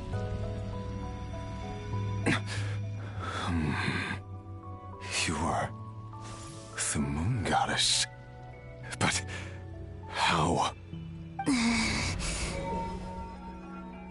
Please, there's no need. I'm not interested in fighting anymore. I find that a little difficult to believe. Yeah. Honestly, so do I. The way you used my own power against me was... It was a brilliant strategy. And then, in the final moment before I was thrown into this space, I got to see an old friend. Mr. Dainsleif. Right. It was so long ago now. When I first got here, I was filled with hatred, remorse, and rage. How I cursed and devoured. I tore everything here apart. I was consumed by the desire to leave this place and have my vengeance. But to no avail. This is a place with no exit. This is the second time I've entered this space. Though I have no memory of the first. I was torn to shreds the moment I entered. But this time I survived. It must be partly because of this new body. And partly because of all the Kuvaki I absorbed in Nodcry. Are you the source of the abyssal power in here? Not all of it. Some is from when I first arrived here and tried to destroy everything. But there was already a degree of abyssal power here before I entered. And like a venomous snake baking in the merciless sun, it tried to slither into my shadow. Tried to? So, you rejected it? Yes. Because after that, the world suddenly became silent for a moment. What do you mean? The voices in my head, they were gone. And then, I saw her. Her? Thalindis. My former lover. Never mentioned that she saw a memory of Thalindis leaping into the moon's reflection. More precisely, I saw her afterimage. I'm sure the real her is long gone. She was just an ordinary Conrian. Anyway, why have you come here? Didn't you know it was a dead end?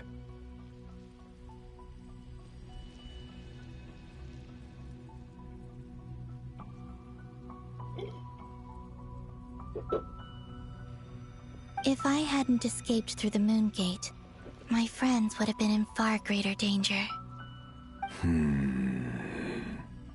Oh, I see. Because of your power. The power of a moon goddess. What? You'd like to know how I know. The one who resurrected me said so. I could hear a deep lust for power in his voice. The one who resurrected me said so. I could hear a deep lust for power in his voice. Oh, I see. Because of your power. The power of a moon goddess. What? You'd like to know how I know, wouldn't you? Do you mean... Dottore? Dottore. So that's what he's called. He'd been collecting fragments of my body for a long time.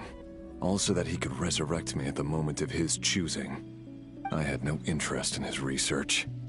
But being as corroded by the abyss as I was, we were aligned as far as hunting the moons and recovering my strength were concerned. So that's why the Wild Hunt suddenly became so active in Nodcry. When I left the Fatui in my weakened state, Dottore must have felt that his time had come. Moon Goddess, could I ask a favor of you? What? I know this is a lot to ask, Especially from someone who tried to kill you. If you refuse, I won't fight it. But this is the only thing I desire now. What do you want? I'd like you to take a message to Thelindis for me. Thelindis? But... Yes, she's dead. But like I said, I saw her afterimage. I can sense that some part of her soul remains here. Far, far ahead. Why don't you go and speak to her yourself? I can't. I don't know why, but I can't move freely in this space as you can. All I can see is a glimpse of her walking away. Just like the moment when I last saw her in life. In return, I will clear these abyssal obstacles for you. No, not in return. I'll clear them for you. Whether you want to help me or not. It feels like something I ought to do. Why? Yeah. Why, indeed. I've been asking myself that question a lot recently. Why did I do the things I did? I'm tired of it all. Tired of the person I became. People used me. And then I turned around and started using others. I hurt a lot of people. I think I grew tired of it long ago. But I wouldn't admit it to myself. And ultimately, that's how I ended up here. What do you wish to tell her? All of it. My past. My mistakes. Everything that happened after we were separated. Is it okay if I give her the abridged version? Yeah, I'm sure there's plenty you can skip over. Just tell her the important parts. Like the part where you relentlessly tried to kill us? It's up to you. Love demands honesty. But my relationship with Thelindis was built on lies. We hid too much from each other. But after living my whole life in the shadows, I don't want to hide anything anymore. I will do my best. There.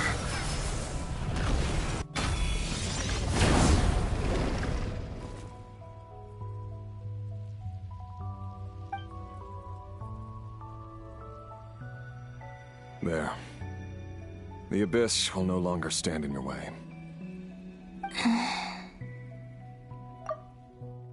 Even though Mr. Dainsliff felt he had to fight you, I think he still regarded you as a friend. Dane? He said that you betrayed him. But he also felt great remorse at never having understood what you were truly going through. Why tell me this? Because... if he'd known that someone could take a message to you, I believe that's what he would have said. Thank you. I know this will sound strange coming from me, but... don't die, Moon Goddess. I can tell that you're determined to get out of here.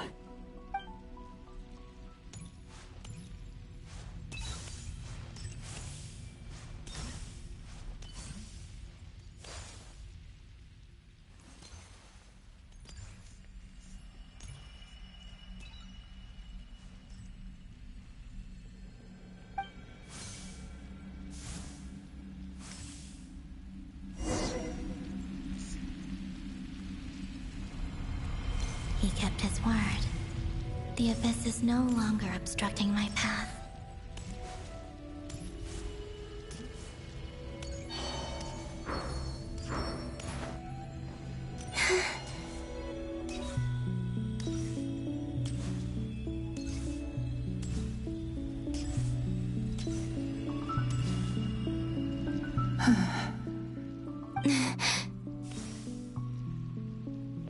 Is that the Lindis? She wasn't wasn't far off at all. And yet, they can never meet. Hello, Miss Thelindis. Who are you? How do you know my name? I've never seen anyone else here before. You can call me Columbina. I promised Rerir that I'd bring a message to you. Rerir? My Rerir? Is he well? He's doing better than he was. Better than he was, huh? Sounds like he's had a pretty rough time. Others have had a rough time on his account too. In many cases, their time ran out because of him. And I'm not just talking about the children of the Crimson Moon. So, things got worse before they got better. Could you tell me what happened, Miss Columbina? Are you sure you wish to know? Yes. This is my opportunity to learn the truth. No matter how hard it is to hear, I have to know. I admire your courage. However, time is short. I cannot stay here for long.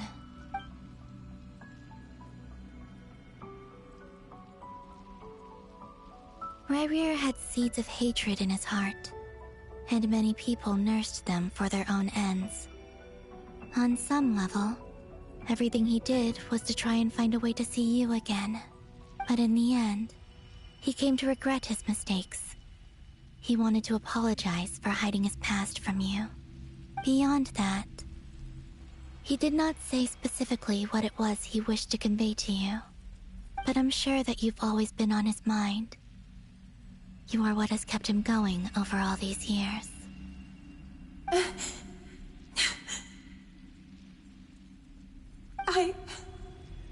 I'm sorry, Miss Columbina. This is so upsetting. I'm not sure how to put my feelings into words. It's all right. I understand. Well, that's everything from me. So, I guess I'll be... Oh, wait. One moment. Time flows backwards here. The road ahead only leads further and further into the past. I know. I intend to reach the end of that road.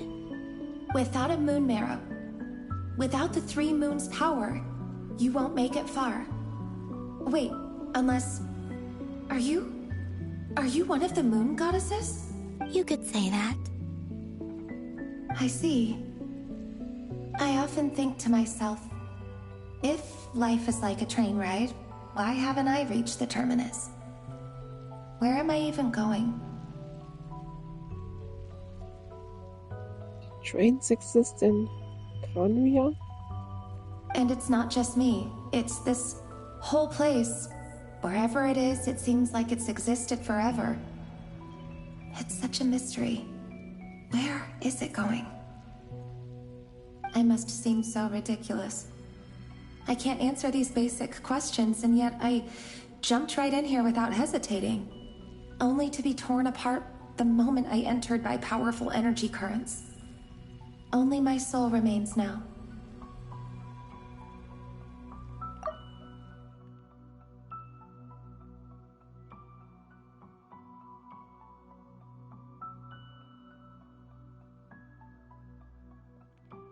Thinking back, I was suddenly overcome with fear and terror in that moment. Perhaps I too became bewitched by the abyss. I may have been the leverage it needed to control Rerir. I used to be a researcher at the Universitas Magistrorum in Conria, researching the iridescent moon's marrow. Eventually, I came to the conclusion that time in here flows in reverse. Rerir was one of the Vinster King's retainers. With me, he was in an impossible position. It plagued him constantly. I wanted to help him escape his lot in life. I wanted him to be happy. so I thought I'd use this place to return to the past. At the time, I thought I could just go back to the day that the Finster King first found the prince. It was only after meeting the prince that the Finster King started going too far with his research into the Abyss. That was the day all of our woes began. I thought I could stop the king from ever meeting him and solve everything.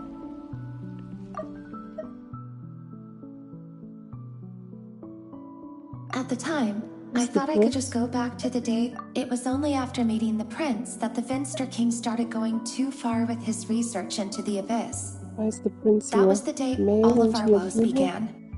I couldn't kill the Vinster King himself, so I had to find another way to save Rayrir. That's why I wanted to go back, to kill the person who had brought new possibilities to our realm.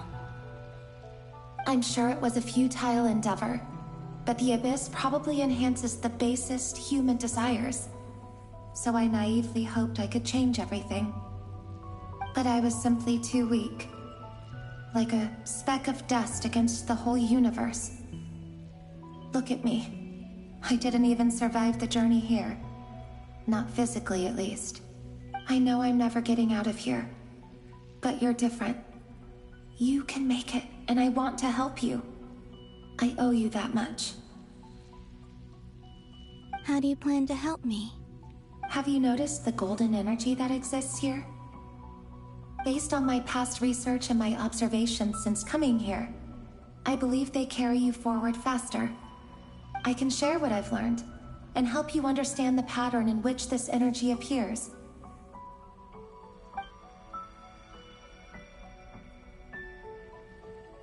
I think you just might...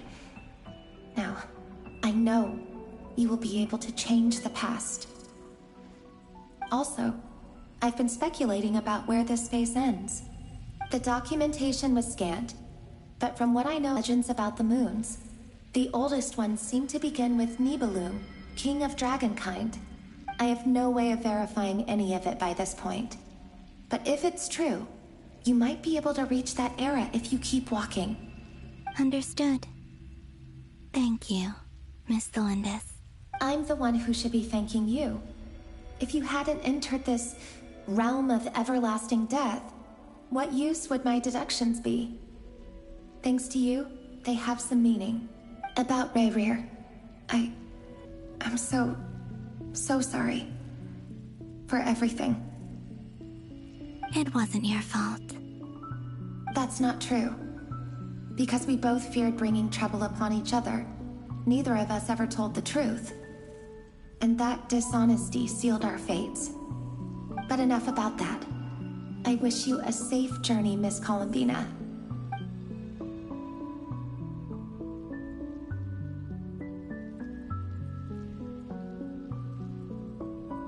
And may the outside world never have to experience pain like this again. Rayrir, you're there, aren't you? I cannot see you, because you exist in the future. I expect we'll be trapped in this prison of space-time for all eternity. But please, gaze upon the past, and then sit for a while. Let's find a place to sit down together, just like we did when we first met.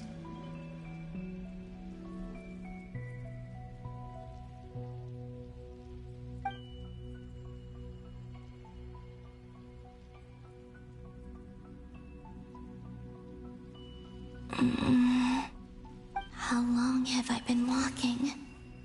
How much further till I reach the end?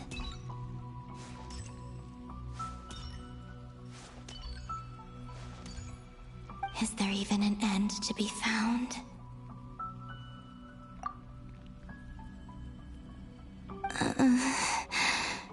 Everything's getting blurry. Interesting shoes.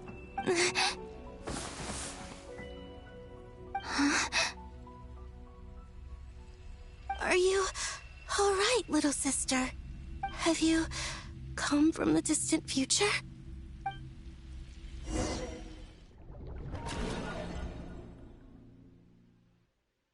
So, how exactly did the moons just disappear? Shouldn't it be a little harder to get rid of major creations like moons? The world is a vast and ancient place. On a certain scale, all life lasts for but a fleeting moment. Miss Nicole explained that the moon goddesses likely perished in the War of Funerary Flame. The moons themselves were also destroyed at that time, save for the Frost Moon, from which a new moon goddess was later born. Am I missing something then? 'Cause the stories say that the moon goddesses were born on the moon, but doesn't Columbina say she was born in Nodcry? Huh, you're right! Why do their birthplaces differ? What's the difference between the two generations of moon goddesses? Also, remember what Sandrone said? Her scans detected 4 moons. In other words, 4 moon marrows. Technically, the result of the scan means that 4 moon marrows were detected and positively identified as moons in that moment.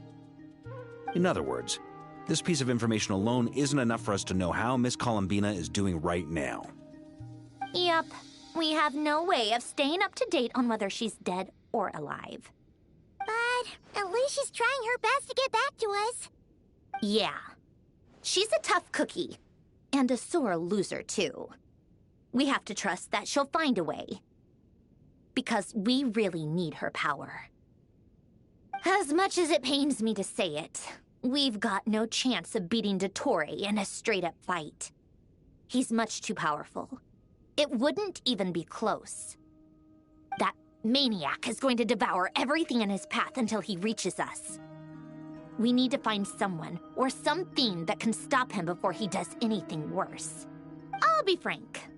Our only hope of defeating this false god is with a real moon goddess on our side. I'm not just saying this because Columbina's a friend and I want her back safe and sound. It's just the truth. At least she admits now that she wants her back. And I know that even she was no match for him when he attacked, but I don't have a better solution. We're not giving up on saving her, whether she can defeat Dottore or not. Right. Don't worry, Miss Sandrone. We're all aligned on saving Columbina. No one's trying to argue that we can only justify saving our friend because it will help save the world. This is about multitasking. We want to save both. So, she's more than just a moon goddess to you guys? Absolutely. Duh! She's part of the gang! And you are too, you know. Yes, I know. You don't need to labor the point. I knew that the moment I came running over with my documents that I was part of the in-group. I mean, if Arlecchino can fit in, I certainly can. Anyway, as for how we get Columbina back, I've been working on it constantly. But I think I'm still lacking certain information about the moon. I'd probably get there if I could continue my calculations, but the problem is, I've run out of computing power. Computing power? You mean, you need more energy? No, the issue isn't energy, it's processing power. There's so much data to get through that the whole process has just ground to a halt. That's a tricky problem. René de Petrichor of the Nazissenkreuz Ordo once foretold the fate of the world. But I don't know how he did it. My guess is that he used the primordial sea's power. However, that won't work for me. His methodology was vastly different from my own. What's worse, they're incompatible. And, to top it all off, we can't even leave Nodcry. Ugh, this is so annoying. If I'd known we'd run into a bottleneck like this... Well, no, the design bureau's a bust as well. Curse that Dottore! Couldn't have made this harder for me if he tried. Oh, what do we do then? How about we grab a bite to eat and take a break? You don't get it, do you? I'm trying to calculate the fate of an entire world here. And I need accurate results, not big prophecies. Where the heck am I gonna find the computing power for that? Anyway, time to shelve the discussion on technical difficulties. Being a killjoy isn't very ladylike, after all. Either way, we've done what we can. Rest well, everyone. Remember to let us know if anything new comes up. Hawkeye? Is he hinting that we should talk outside? Let's go somewhere a little more private.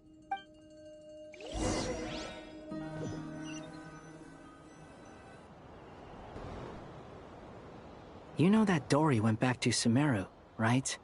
Yeah. She mentioned she was planning to head back. Things aren't looking good for Notcry. She's gone to spread the word so that Sumeru has a chance to prepare for the worst. From what I know of Dottore, there are two possible reasons why he hasn't made a move yet. One is that he's still working through some kinks in his new powers. The other is, he wants to see how we're going to react. He'll easily devour everything eventually, so I guess he's in no rush to make it happen. The first false god he made was me. Now it's his turn. Even though my records were erased from Irminsul, Dottore's ideas haven't changed one bit. He once told me that becoming a god was like turning yourself into a hungry wolf or giant serpent to devour the moon. Clearly, he began studying the moon goddess's powers long before he even tried making a god. He's always wanted to get his greedy hands on divine authority one way or another. And in the end, he devoured the moon where I failed.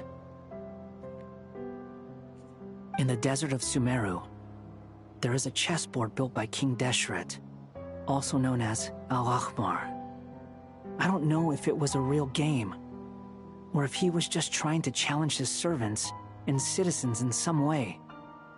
But creating games and setting rules, gods do that as a matter of course. That's the kind of power Dottore craves. Now he has the Trilunar Authority. His power is leagues beyond the common people. I don't think there's any point in other nations rushing to the front line. They're better off focusing on defense and hoping they can fend off any threats that spill out from Notcry. Either way, Dory will inform Lesser Lord Kusanali, and she will contact the other gods in turn. Is that muscle small? The Seven will have some recourse available. If nothing else, their protection should keep the rest of the world from descending into chaos as quickly as Notcry has. So on the bright side, even if Notcry is doomed, your friends in other nations won't be in any immediate peril. That's good to know. But I'm not ready to give up on Notcry yet. There's a word for people who refuse to let anything go. It's called being greedy. Maybe it sounds greedy to you, and probably naive too. But whatever you call it, that's what gives me the determination to keep fighting. Battles are fleeting, but the will to fight is a long-term commitment. Give up for even a moment, and your resolve will shatter. Why do you always feel the need to do the right thing? No one is born to be a savior. I mean, who's gonna criticize you if you fail or give up? Don't take this the wrong way, but Dottore said something similar to me. I guess the Fatui attracts people who don't believe in saviors. Not necessarily. It's less about belief for me. I just want to know how determined you really are. After all, I don't owe anything to anyone else here. Only you. You look kinda worried. If your arch-nemesis was about to achieve their ultimate goal, I think you might feel a little worried too. That's true. Dottore is about to become an omniscient, omnipotent deity. That's gotta be a bitter pill to swallow. Still, you're calmer than I expected. Obviously. I have to admit that my past self was a reckless fool who misunderstood not only the point of revenge, but how to achieve it. And as much as I want my vengeance, I know I'm not gonna get it by acting alone. If the world's taught me anything, it's to think before I act. Too bad it never taught me any other virtues, though. So, I am going to destroy Dottore, no matter what it takes. So, what's your plan? I'll get to that. First, tell me, what do you think of Sandrone? Just like Paimon said, she's a friend, part of the gang. How much do you trust her? This is a serious question. Think carefully before you answer. Although she's with the Fatui, she has her own values, and she's helped us a lot. If nothing else, she's clearly going the extra mile for Columbina. I see no reason not to trust her. If you say so. In that case, the three of us need to talk. I have some thoughts about her computing problem. It can be solved, but it will come with a cost. How much? If I can afford it, I'll cover it. Sometimes your heroism really backs me into a corner. You know that? Come on, let's go talk to her.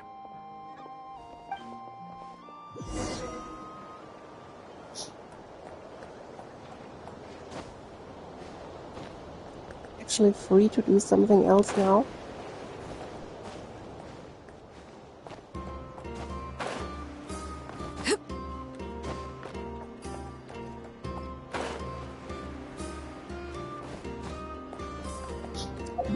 Sounds like I could just end the stream now.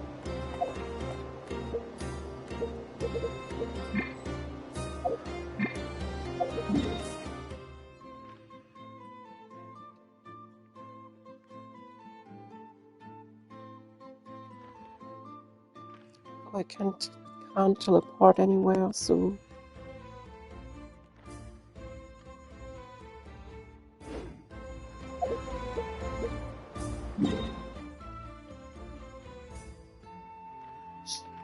I'm not really free to do something else.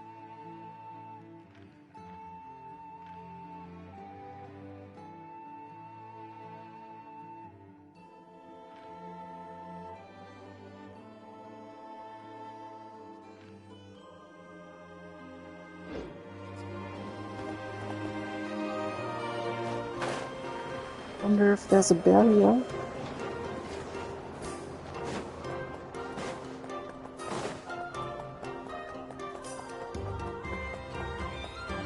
Yeah. There's a barrier.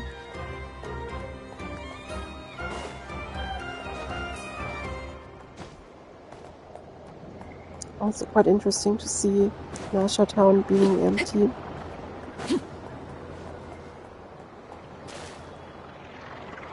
Means everyone got evacuated.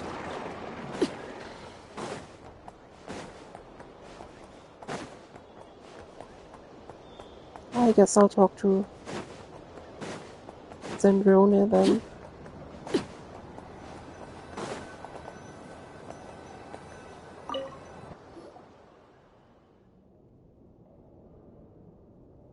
Miss Androne, Traveler.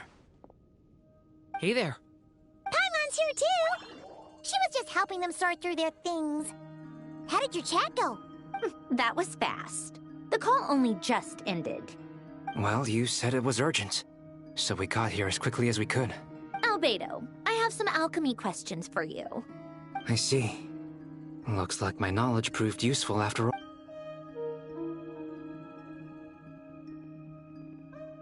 If I might ask, what is the end goal for the modified formula you'll be using? I needed to predict the future of the entire world. But I've run into some teething issues since trying to implement Renee's theory of the 4 Orthants. I see. I'll have a look at it. Still, computing power is the real issue here. How do you plan to solve it? About that, it's been sorted. Oh, with the Traveler's help? Actually, you're not wrong. She found the person with the solution. Was it Hat Guy? Yeah, it was him. Wow! Go Hat Guy! Seems like all that time studying at the Academia is paying off big time. But where is he? Wasn't he the one who asked Albedo and I to come here? Come with me.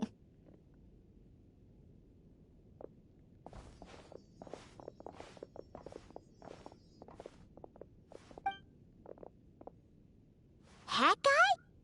What's happened to him? Hat Guy! Can you hear us? No response. I guess he's in hibernation. Hibernation. Hat Guy mentioned that he was a puppet. It seems that his functions are currently shut down. I presume this has something to do with the solution to your computing problem. That's right. He and the Traveler came to see me. Wait, what? You have a solution? Would you calm down? Why do you always react so hysterically to everything? Excuse me? How would you know? You shouldn't be so quick to judge complete strangers. It's very bad manners. Oh, please. It doesn't take that long to figure out that you have a temper. Where does a mere student get that kind of confidence? I've actually published more papers than you. Not that status counts for much. Even Paimon's applied for academia admission. Huh? Are you serious? See? This is why I can't be bothered to explain myself. She recognizes no one's skills but her own. Okay, fine. I'll hear you out. So, tell me, how do you propose to solve my computing power problem? This world itself is constantly processing all kinds of information. If it's the world's future you're trying to calculate, you need a processing device that's designed to cope with that volume. Easier said than done. Only Irminsul can handle that kind of... Wait, is that what you're suggesting? But surely we can't just plug my formula directly into the ley lines. You should be able to tell that I'm not human, right? Yeah, I noticed. The technology, though, seems pretty ancient. Very different from Pontaine's. It's a completely different system. Conrian, to be precise. I'm what they would have called a puppet. Puppets need an energy source and processing power. The artisans who built them sought out the materials most suited for that purpose. You? Do you mean... The Traveler and I have talked it over. She's willing to vouch for you. So, I'll allow you to borrow my core for your calculations. It was built using wood from a silver-white tree, which makes it a small part of Irminsul. Conrian technology and Irminsul wood. Who in the world could have built you? Are you sure about this? A puppet without its core will cease functioning completely. And if it's left in that state for too long, it might not recover. You could die if you do this. You do realize that, don't you? I can put two and two together, yes. No need to rub it in. I won't lie to you. This has never been done before. I cannot guarantee your safety. Doesn't matter. I'm prepared for the worst. Did you two actually talk this through? Is he... Yes, we discussed it. The bottom line is, he trusts me and I trust you. Let's give it a shot, shall we? Honestly, I have no clue where this kid even came from. But for whatever reason, he lent me his core to use in my formula. I'm very close to finishing my calculations now, and the core is currently in use. So I'm sorry, but I can only show you a sketch right now. This is what the core looks like. A silver-white branch. It certainly matches the legends told about Irminsul. Is Hat Guy gonna be okay? He's not gonna die, right? In theory, he should be fine. As long as we put his core back in time. Beyond that, all I can say is that I'll try my best to avoid risk and make sure the core doesn't sustain any damage. I think I know why you called us here now. Someone needs to watch over his body and make sure it's protected until the process completes. Correct. He said that the only ones he trusts here are you two, and the Traveler. And the Traveler will have other work to do. He will have our undivided attention. On a more positive note, things are progressing steadily on my end. I'll call everyone in for a meeting once the results are out.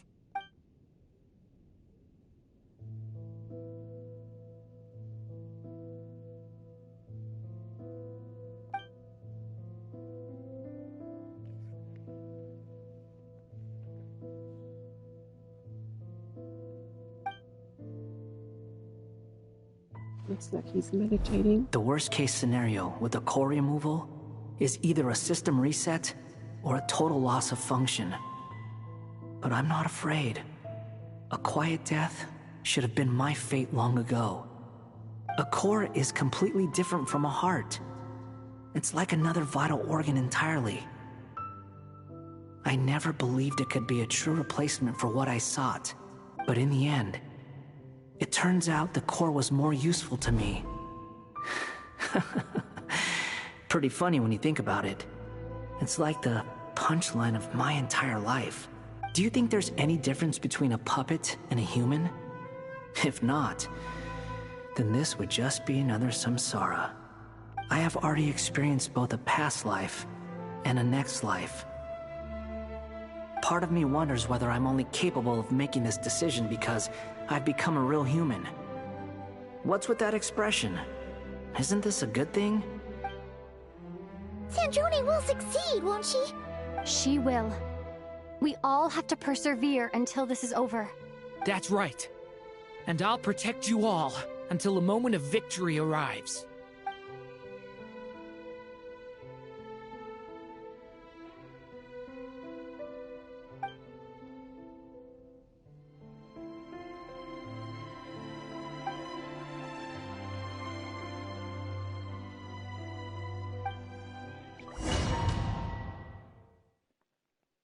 I get to play as Columbina again now.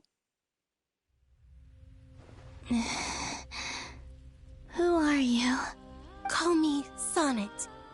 You have the same power as Canon. Sonnet.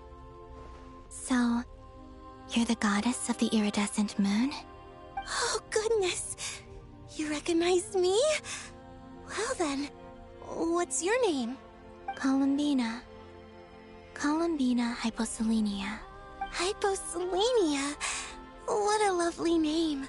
Did you choose it yourself? It was a joint effort between me and my friends. Friends? You mean your friends in the heavens? Huh? Oh, sorry. You must be exhausted. I apologize. Hang in there. Let me introduce you to my older sisters.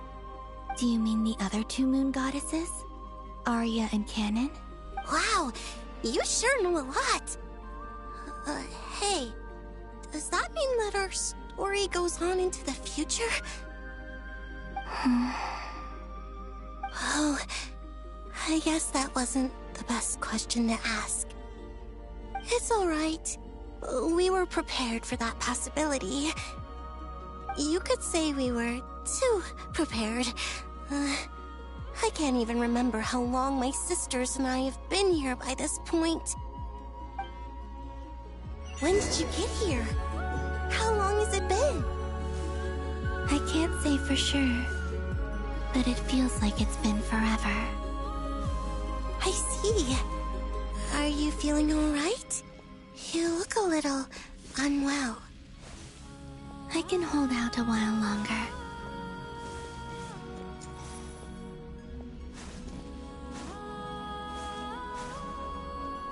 We don't have far to go. The place where my sisters and I are based is just up ahead. Don't worry, they're both really nice. I'll introduce you.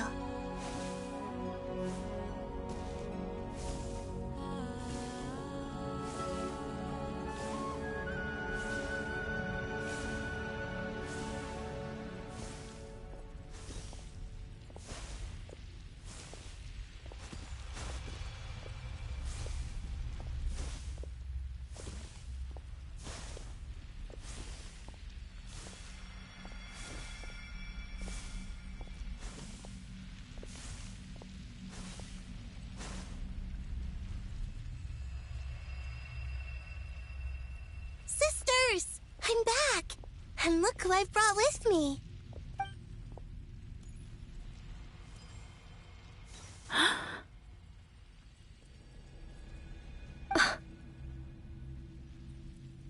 It's our lovely little sister, born in the far future. The pleasure is all mine. Allow me to introduce you to Columbina Hyposelenia. This is Arya, the goddess of the eternal moon. And this is Canon, goddess of the frost moon. Canon, don't you think Hyposelenia's power is similar to yours? Hello, Columbina. I apologize for our startled reaction just now. And please, forgive our little sister if she's been annoying you. She tends to talk a lot. It's fine. You seem shy. Don't worry, Columbina Hyposelenia. No one can hurt you here. Could you tell me where here is? Please. I must know. My dear sister. This is where Tevat's original ruler, the Dragon King Nibelung, imprisoned the moon goddesses. What? You're scaring her, Canon. No, I'm fine. Please, continue. Nibelung, our original master, created us in the distant past to maintain Tevat. But he left this world and traveled into the dark universe beyond, to explore worlds vaster still. Day and night, we fulfilled our duty in the heavens, until the day that the first Descender arrived. Who is the first Descender? The great ruler of the firmament. The heavenly principles. Is that what later generations call them? I see. But we did not reject them at first, nor did they seem to harbor ill intent towards this world. The great ruler of the firmament. We coexisted in peace. They were like a guest in our home. Slowly, however, we came to realize that our guest had a growing desire to change and dominate the world. And you didn't stop it? No. There was an order to the rules they set up that Nibelung never taught us. We wanted to know if this order would bode good or ill for Tevat. All right. Canon and I wanted to know. Sonnet was against it from the outset.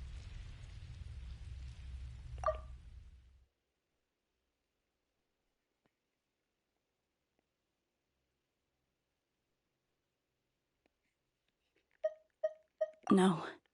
There was an order to the rules they set up that Nibelung never taught us. So the first Descendant were multiple people or something? Later, we discovered that this great ruler of the firmament bore an almost paranoid hostility toward the desire of certain life forms to seek power. Or perhaps they feared them. They would even cast down celestial nails as manifestations of their power, to punish the civilizations of the world below. Only this was far beyond mere punishment. Right. Their rules brought order, but the price people paid for merely testing the limits of those rules was far too great. I did everything in my power to help the punished escape catastrophe, but still, too many lives were lost. The ancestors of the Frost Moon Scions were some of the ones you helped. But just when we had decided to take countermeasures, the Dragon King, Nibelung, returned. And so began the War of Funerary Flame. So, that's the name the world gave that war in the future. Well, who won in the end? As far as I know, The Heavenly Principles won, although it came at a great cost. They remained in Teyvat, where they continue to rule to this day. And the world's original master, the Dragon King Nibelung, was destroyed. And what of the moons? Are there still 3 moons in Teyvat skies? You can tell us the truth, Columbina. We know we are but remnants of a bygone age. We are prepared for the answer. Only the Frost Moon remains. But it has been cast beyond the false firmament by the Heavenly Principles. The Eternal and Iridescent Moons were both shattered during the war.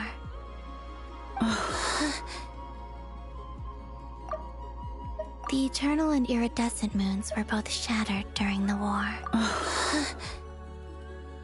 So death finally came for us in the end. Sonnet. But you're still here, aren't... A moon goddess cannot live without her moon, Columbina. But you're still here, aren't you? She's right. That's why I began to disappear.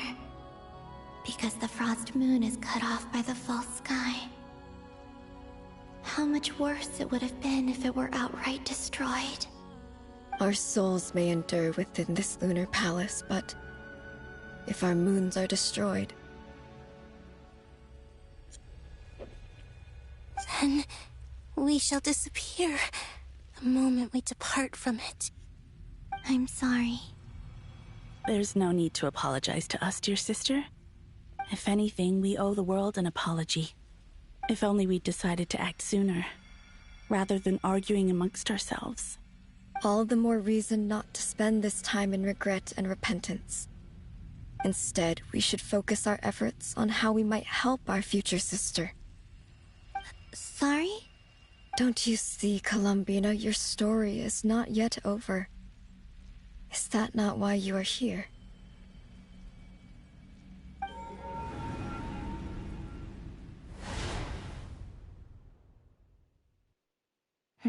It's done. Initiate numerological array.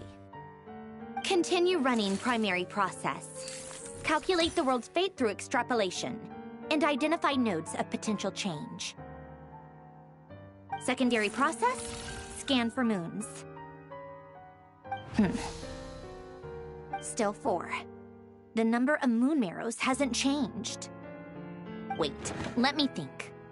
Is it possible that there's something I've been misunderstanding about the moons all along? Variables. Variables in the world. I know where potential variables within the world come from. So what about the moons? Are there any variables there? Like their life or death, for instance.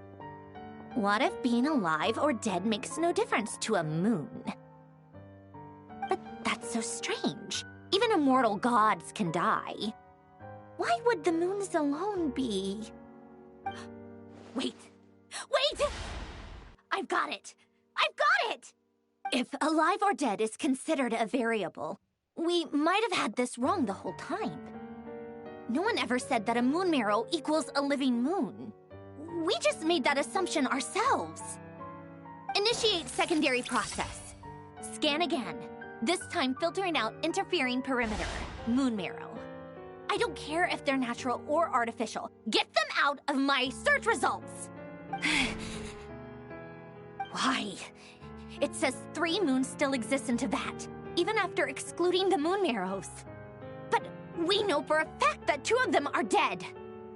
Redo the scan.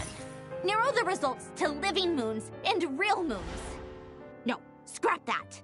Narrow it down to moons that have lunar authority and remain alive. Why?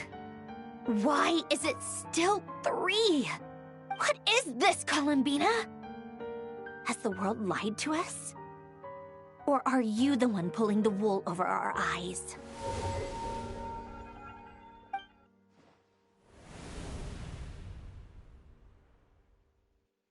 So, you think that the moon's reflection might be where Nibelung imprisoned the three moon sisters?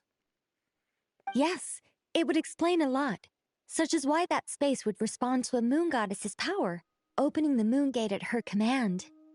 It would also explain why Miss Columbina has been unable to leave, and why time flows in reverse there. In the messages she sent, Columbina promised us she'd find a way to return, but we have no way of knowing how, when, or where this might happen. The fact that she still has yet to reappear in this world indicates that returning from that place is no easy feat. We cannot afford to simply wait for her. So you're saying, if she could return by her own power alone, she would have done so long ago? Yes, she certainly wouldn't leave it to this late stage when it's so touch and go. I've been giving this some thought, and I've come to believe that Luanatar might be an anchor that she left behind, as a sort of future waypoint. This could also explain why Luanatar is always by the traveler's side. Sounds like a plausible theory. If that's the case, there must be some criteria we need to fulfill to allow Columbina to return to the present. The question is, what could they be? Hello? Listen up! This is extremely important!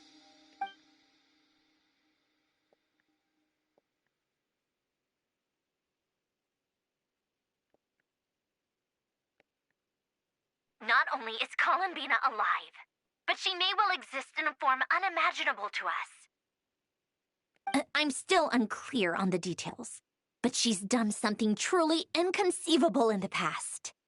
And the clue to what she's done lies in the moon and Tevat sky. Truly amazing. Oh, I'm so delighted for her. I'm sure we all feel the same. And I'm sure Columbina is ready to get back here and fight by our side. I'll keep my calculations going and try to find some way of coordinating with her. But that's not an excuse for everyone else to slack off, okay? All of you had better keep trying to think of solutions. How can the dead moon still live? And Luanatar...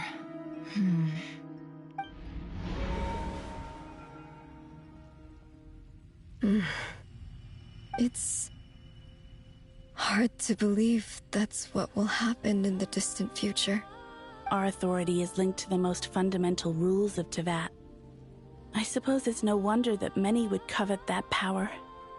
I didn't realize that when you said friends, you meant people who live down in Tevat. That's so lovely. I always wanted to go down there and have some fun. Have you ever tried leaving this prison? Of course. Between us, we've tried everything. But no matter where we go, this space will eventually bring us back here. It's like the center of a whirlpool. Everything ultimately converges here, at the moment when Nibelung imprisoned us. In that case, have you tried using any of those pathways that connect this space to the real world? Sorry? What are those? They're passages through which you can make small-scale changes to reality by using Kuvaki. Or am I the only one who can use those passages? Because part of my soul remains in reality. Kuvaki. What is that? You don't know? It's a unique kind of elemental energy found only in Nodcry, the land from which the moons arose. Oh. Well, it's true that the moons first rose up from the part of Tevat you say is called Nodcry. But there is no difference in the elemental energy between there and anywhere else. What? Could you show us some of this Kuvaki? Hyposelenia? Maybe if we see it, it'll make more sense. Okay.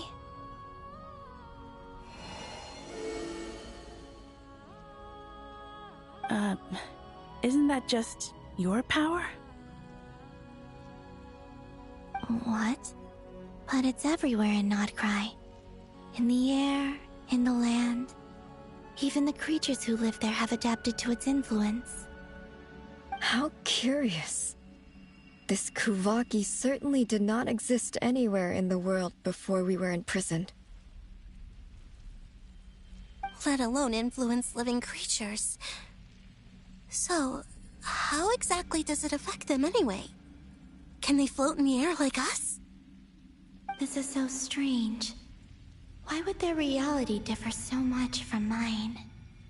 Columbina, you're looking for more than just a way out of here, aren't you? Yes.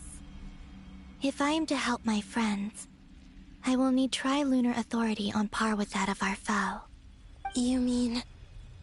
you'll need our power? This sounds extremely risky. The Three Moons' powers are not mutually compatible. Concentrating them into one goddess will be a very painful process. And if anything goes wrong, it could tear you to pieces. I know. But I'm willing to take that risk.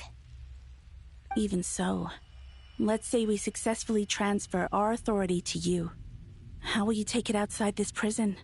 Niblin constructed this realm specifically to prevent us from using our powers to interfere in his war.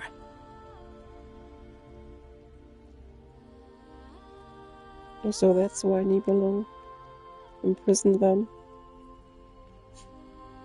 No moon goddess can leave this place alive. What if I don't leave alive?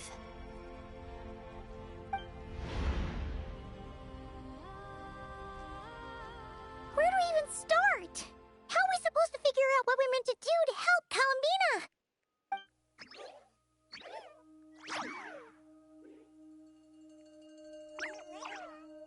Columbina, what do you need from us?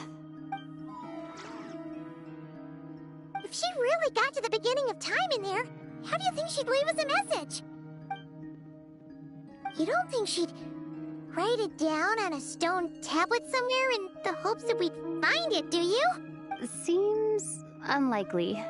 Columbina may not talk a lot, but she thinks deeply about issues like this. Let's review what we know.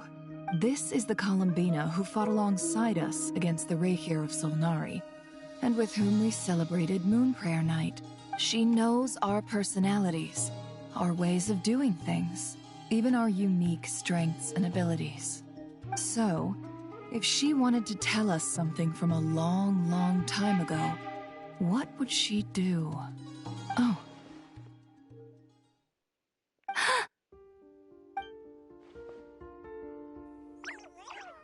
Traveler, you once said that those golden ripples also appeared when Luanatar was born. What if Columbina left Luanatar here, not just as an anchor to the real world, but for some other purpose? If she is part of Columbina, and Columbina knows that I can see past events through her... Oh yeah! Like when you peeked into Rarer's past through his heart! Never, wait. It's too dangerous. If you're right about this, and you can really see past events through Luanatar, your eyes, they'll... Oh, I know. Looking at Rerir's past in Conria was already enough of a strain on my eyes. Looking this far back into the past, it'll surely blind me.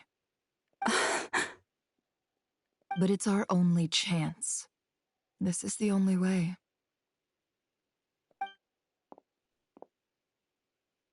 Boss. We spoke about this once, a long time ago. Do you remember what I said, Yehoda? The day I lose my sight, the Curatorium of Secrets will be yours to run. But... What's wrong? I'd be overjoyed if I were you.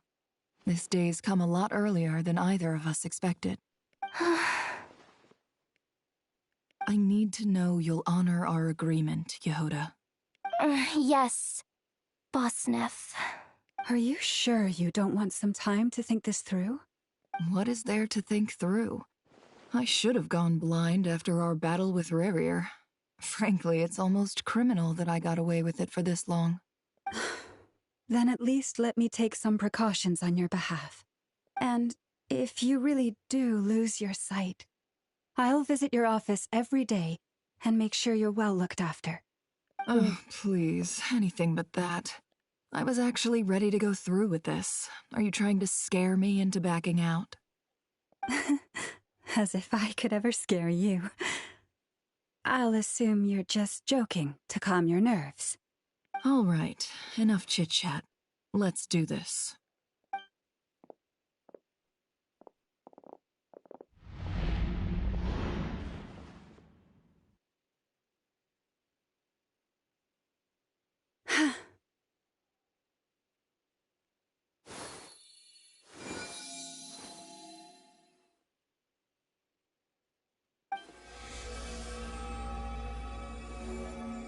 All done. Good. Now give me some space. Come on then, little one. Show me what happened in the past.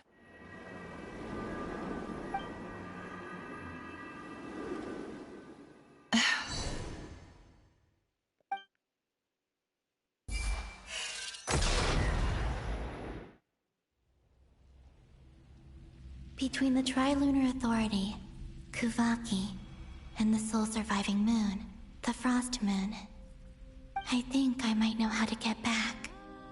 But I will need my sister's help. Time to go talk it over with them.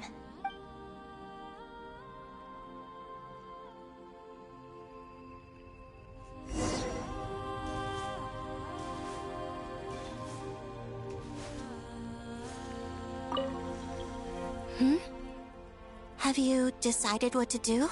I hope it's not too dangerous. You really scared me when you said that thing about not leaving here alive. Come on, let's go find the other two.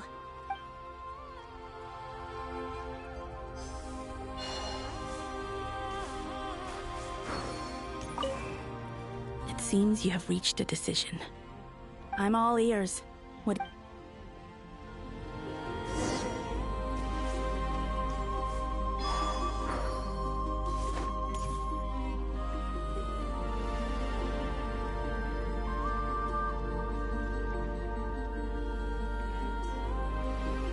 Have you figured it out, Columbina?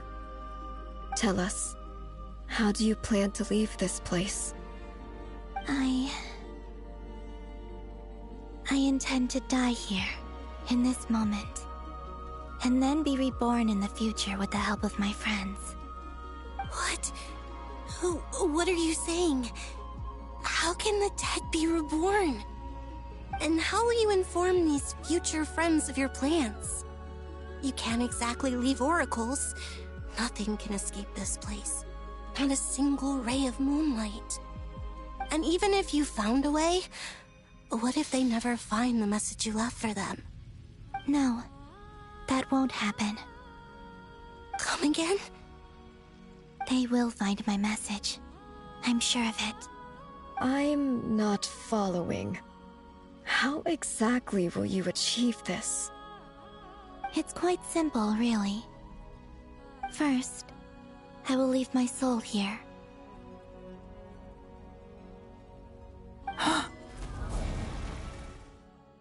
I see it. Your soul?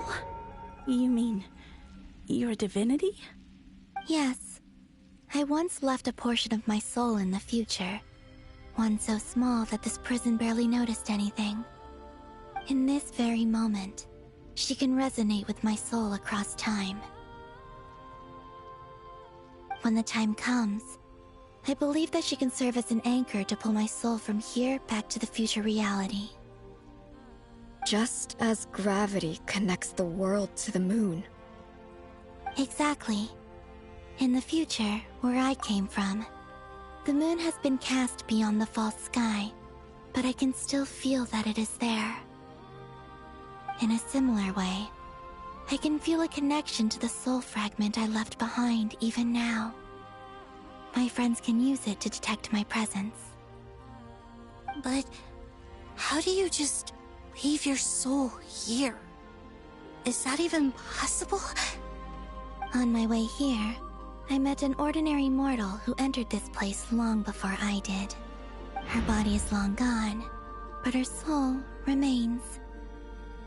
And before that, I encountered an old enemy whose entire soul survives here intact, while the power that once corrupted his body has faded away. So, perhaps this space is specifically designed to imprison divinity and authority, but not the physical body.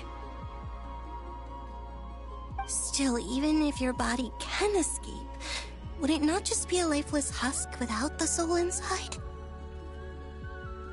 Wait, is that what you meant when you said you wouldn't leave alive? Yes. I shall turn my body into moonlight and pour it over Nodcry. That power shall protect the land and quietly blend into it, awaiting my soul's return in the future. So that's the Kubaki? That's where the Kubaki came from? However, I cannot do this on my strength alone. I would need your help to do this, so I'm humbly asking for your assistance. Oh, dear sister, you need not be so formal. As I said before, we are but remnants of a bygone age. You, on the other hand, were born alone in that distant future, and you have walked a long and lonesome road since then. How could I bear to let your story end here in this dungeon? Don't forget, we are your sisters, your family. Arya's right. Actually, I've always wanted a little sister.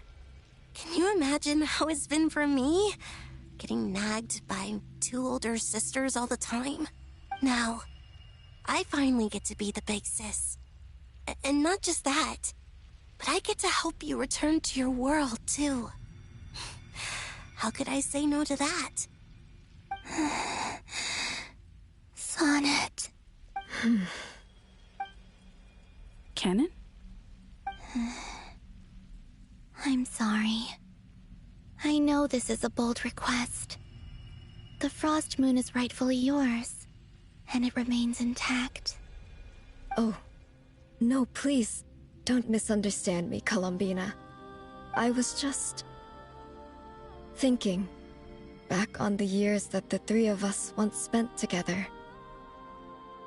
You cannot imagine how happy I am to hear of the future world you describe. The Frost Moon Scions, your lovely, kindly friends. For the three of us, whose purpose in life was to maintain the peace in Teyvat, it is a great relief to know that the people of this world live in such an abundant future. If your plan can save them, and save Nodcry, I will gladly give you all that I can. Besides, the three of us have been together since the day we were born. I could never abandon them to live on alone without them. Canon. Still, I do have one question I would like to ask you before we proceed.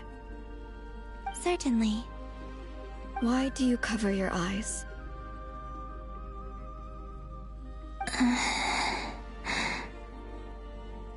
Yeah, I was curious about that too. But it seemed personal, so I didn't want to intrude.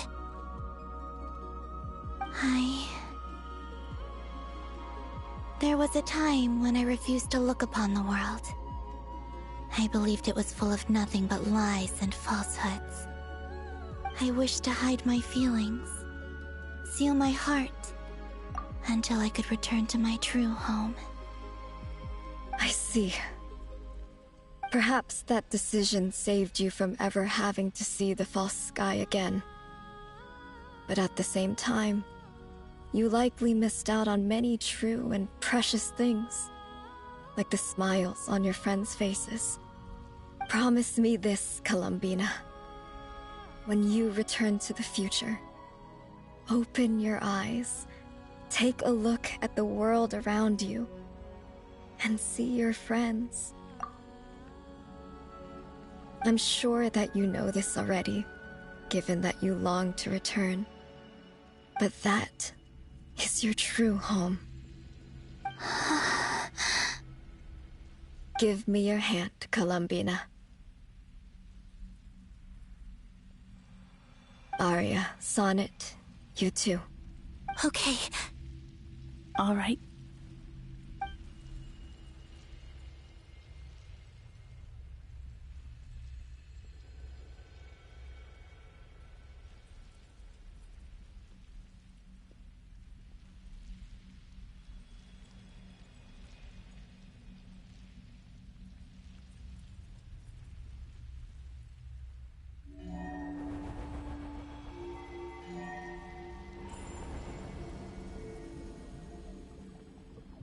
We once were the songs sung for eternity, but now it is you who must continue to sing. We once were the tides in the great river of time, but now we subside, and you arise. We were the messengers of madness and inspiration, but now the lies have faded, and your truth must endure. We are souls awaiting the sun. You must return to be with those who smile when they see your face.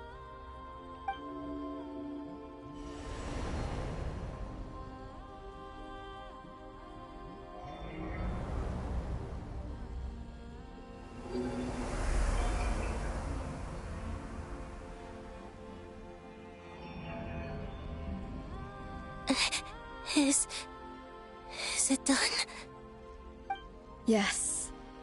We have transferred the authority over all 3 moons to Columbina Hyposelenia. From this moment on, she is the Tri-Lune Goddess, the one and only moon goddess of this world.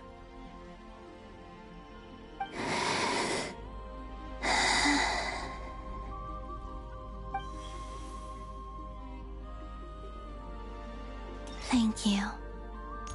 Thank you, my sisters. Now go, and do what you believe is right, Columbina Hyposelenia. Be aware that we cannot grant you the power of the 3 moons beyond these prison walls. The conflict that arose over their remains following our disappearance will still take place. I understand. Sisters, oh, my body. It feels... Now that we have given up our power and authority, our bodies are merely mortal shells. This prison is dissolving them as we speak. It's okay, Sonnet. The end must come for every god, just as it does for every human. That's all this is. The final destination of our lives. Canon and I will be by your side the whole way. We have one final request, Columbina. Could you use the 3 moons' power to send us back into the real world? Now that we have lost our powers, I doubt this space will seek to hold us further. It's just... we would like to spend our final moments together in the only place we ever called home. Of course. Gladly.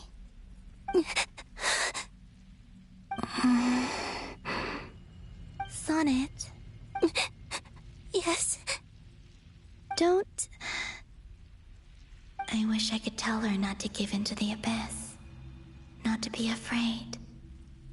But is this really what I should say at this moment? Don't forget. I'm so glad to have a big sister like you. No, Hypo. Thank you. I'm okay. I'm not afraid. As long as my sisters are with me, I won't be afraid. It looks like this is goodbye, sisters. Goodbye, Columbina.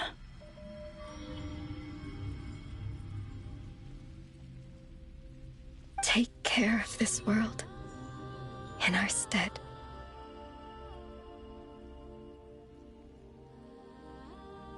So are they sent to the present or to the past where they lived in? I will.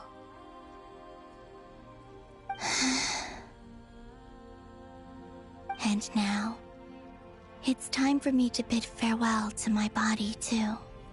May it become the moonlight that keeps Nodcry company through the long years ahead. So this is why Nodcry was not always home to Kuvaki. It only appeared after I poured my body out upon this land, and only this land. Kuvaki responds to me because it is me, my body, answering the call of my soul. And the golden energy I've encountered on my way here was, in fact, that very soul, which I am about to leave here to guide me.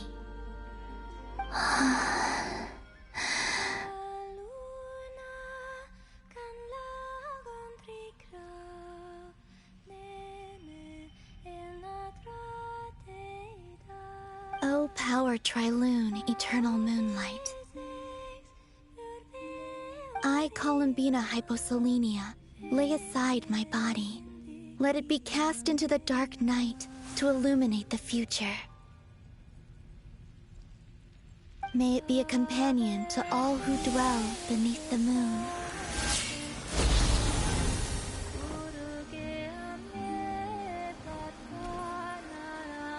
Until the time comes for me to return home.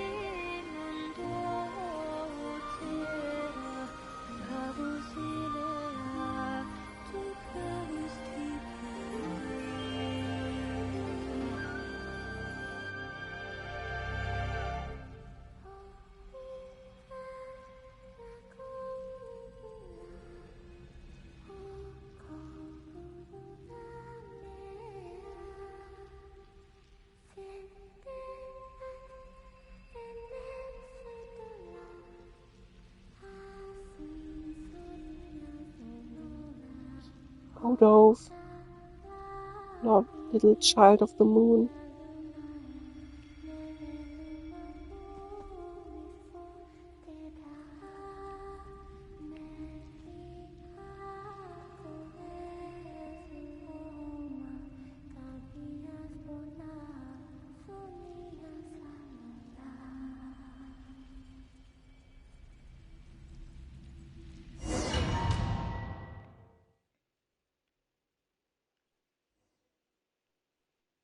Boss! That was crazy! Were we even allowed to see that? Is anyone? Can you still see? How many fingers am I holding up? I see 2 fingers, and a look of sheer terror on your face. Truly astounding, Miss Nefer. Your eyes have glimpsed the very ends of the world, and yet they remain as sharp as ever. Or is the credit for this miracle due to Miss Lauma? It seems that even time itself is no match for your medical skills. Surely you jest, Mr. Flins. I suspect we have Columbina to thank. She must have realized the immense toll that the ritual would take and purposely set aside some of her power in the past to protect Nefer's eyes when this moment arrived. There is always a great price to pay for witnessing the truth, but it seems that this time, Columbina has shouldered that burden on our behalf. She chose the perfect method of getting a message to us. Though her eyes were always shut, she was clearly so perceptive. She knows us well. She knew exactly how we would think and what we would try. Despite being separated by time and space, we're seeing the same possibilities and seizing the same opportunities. We still don't even know if she's okay right now. But as long as there's a chance we can do something, we'll fight to make it happen. We'll get you back somehow, Columbina.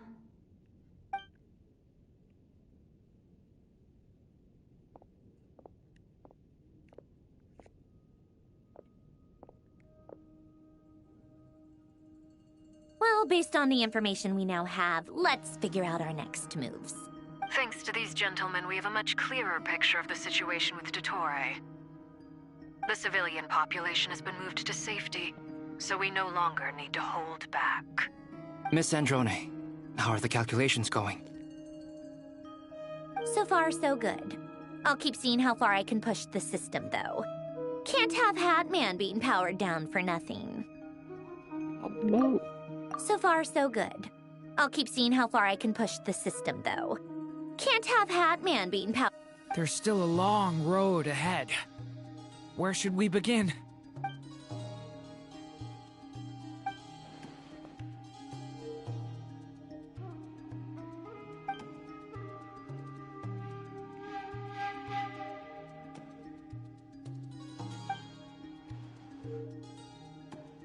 Our plan is clear. Time is short, so let's get moving. There's just never enough time, is there? Time is the bane of my existence. Ugh. Anyway, I'm gonna get back to work. All right, we'll do our part too. Yeah.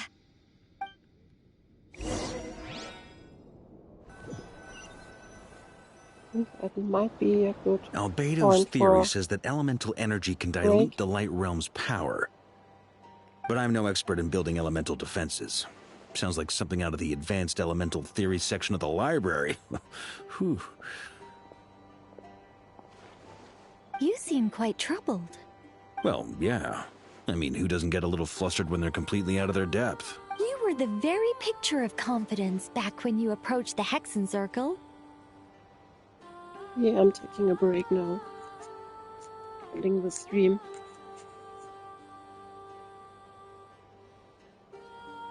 Last time I didn't lose any progress, so I hope I can continue with this conversation of Nicole and Varka.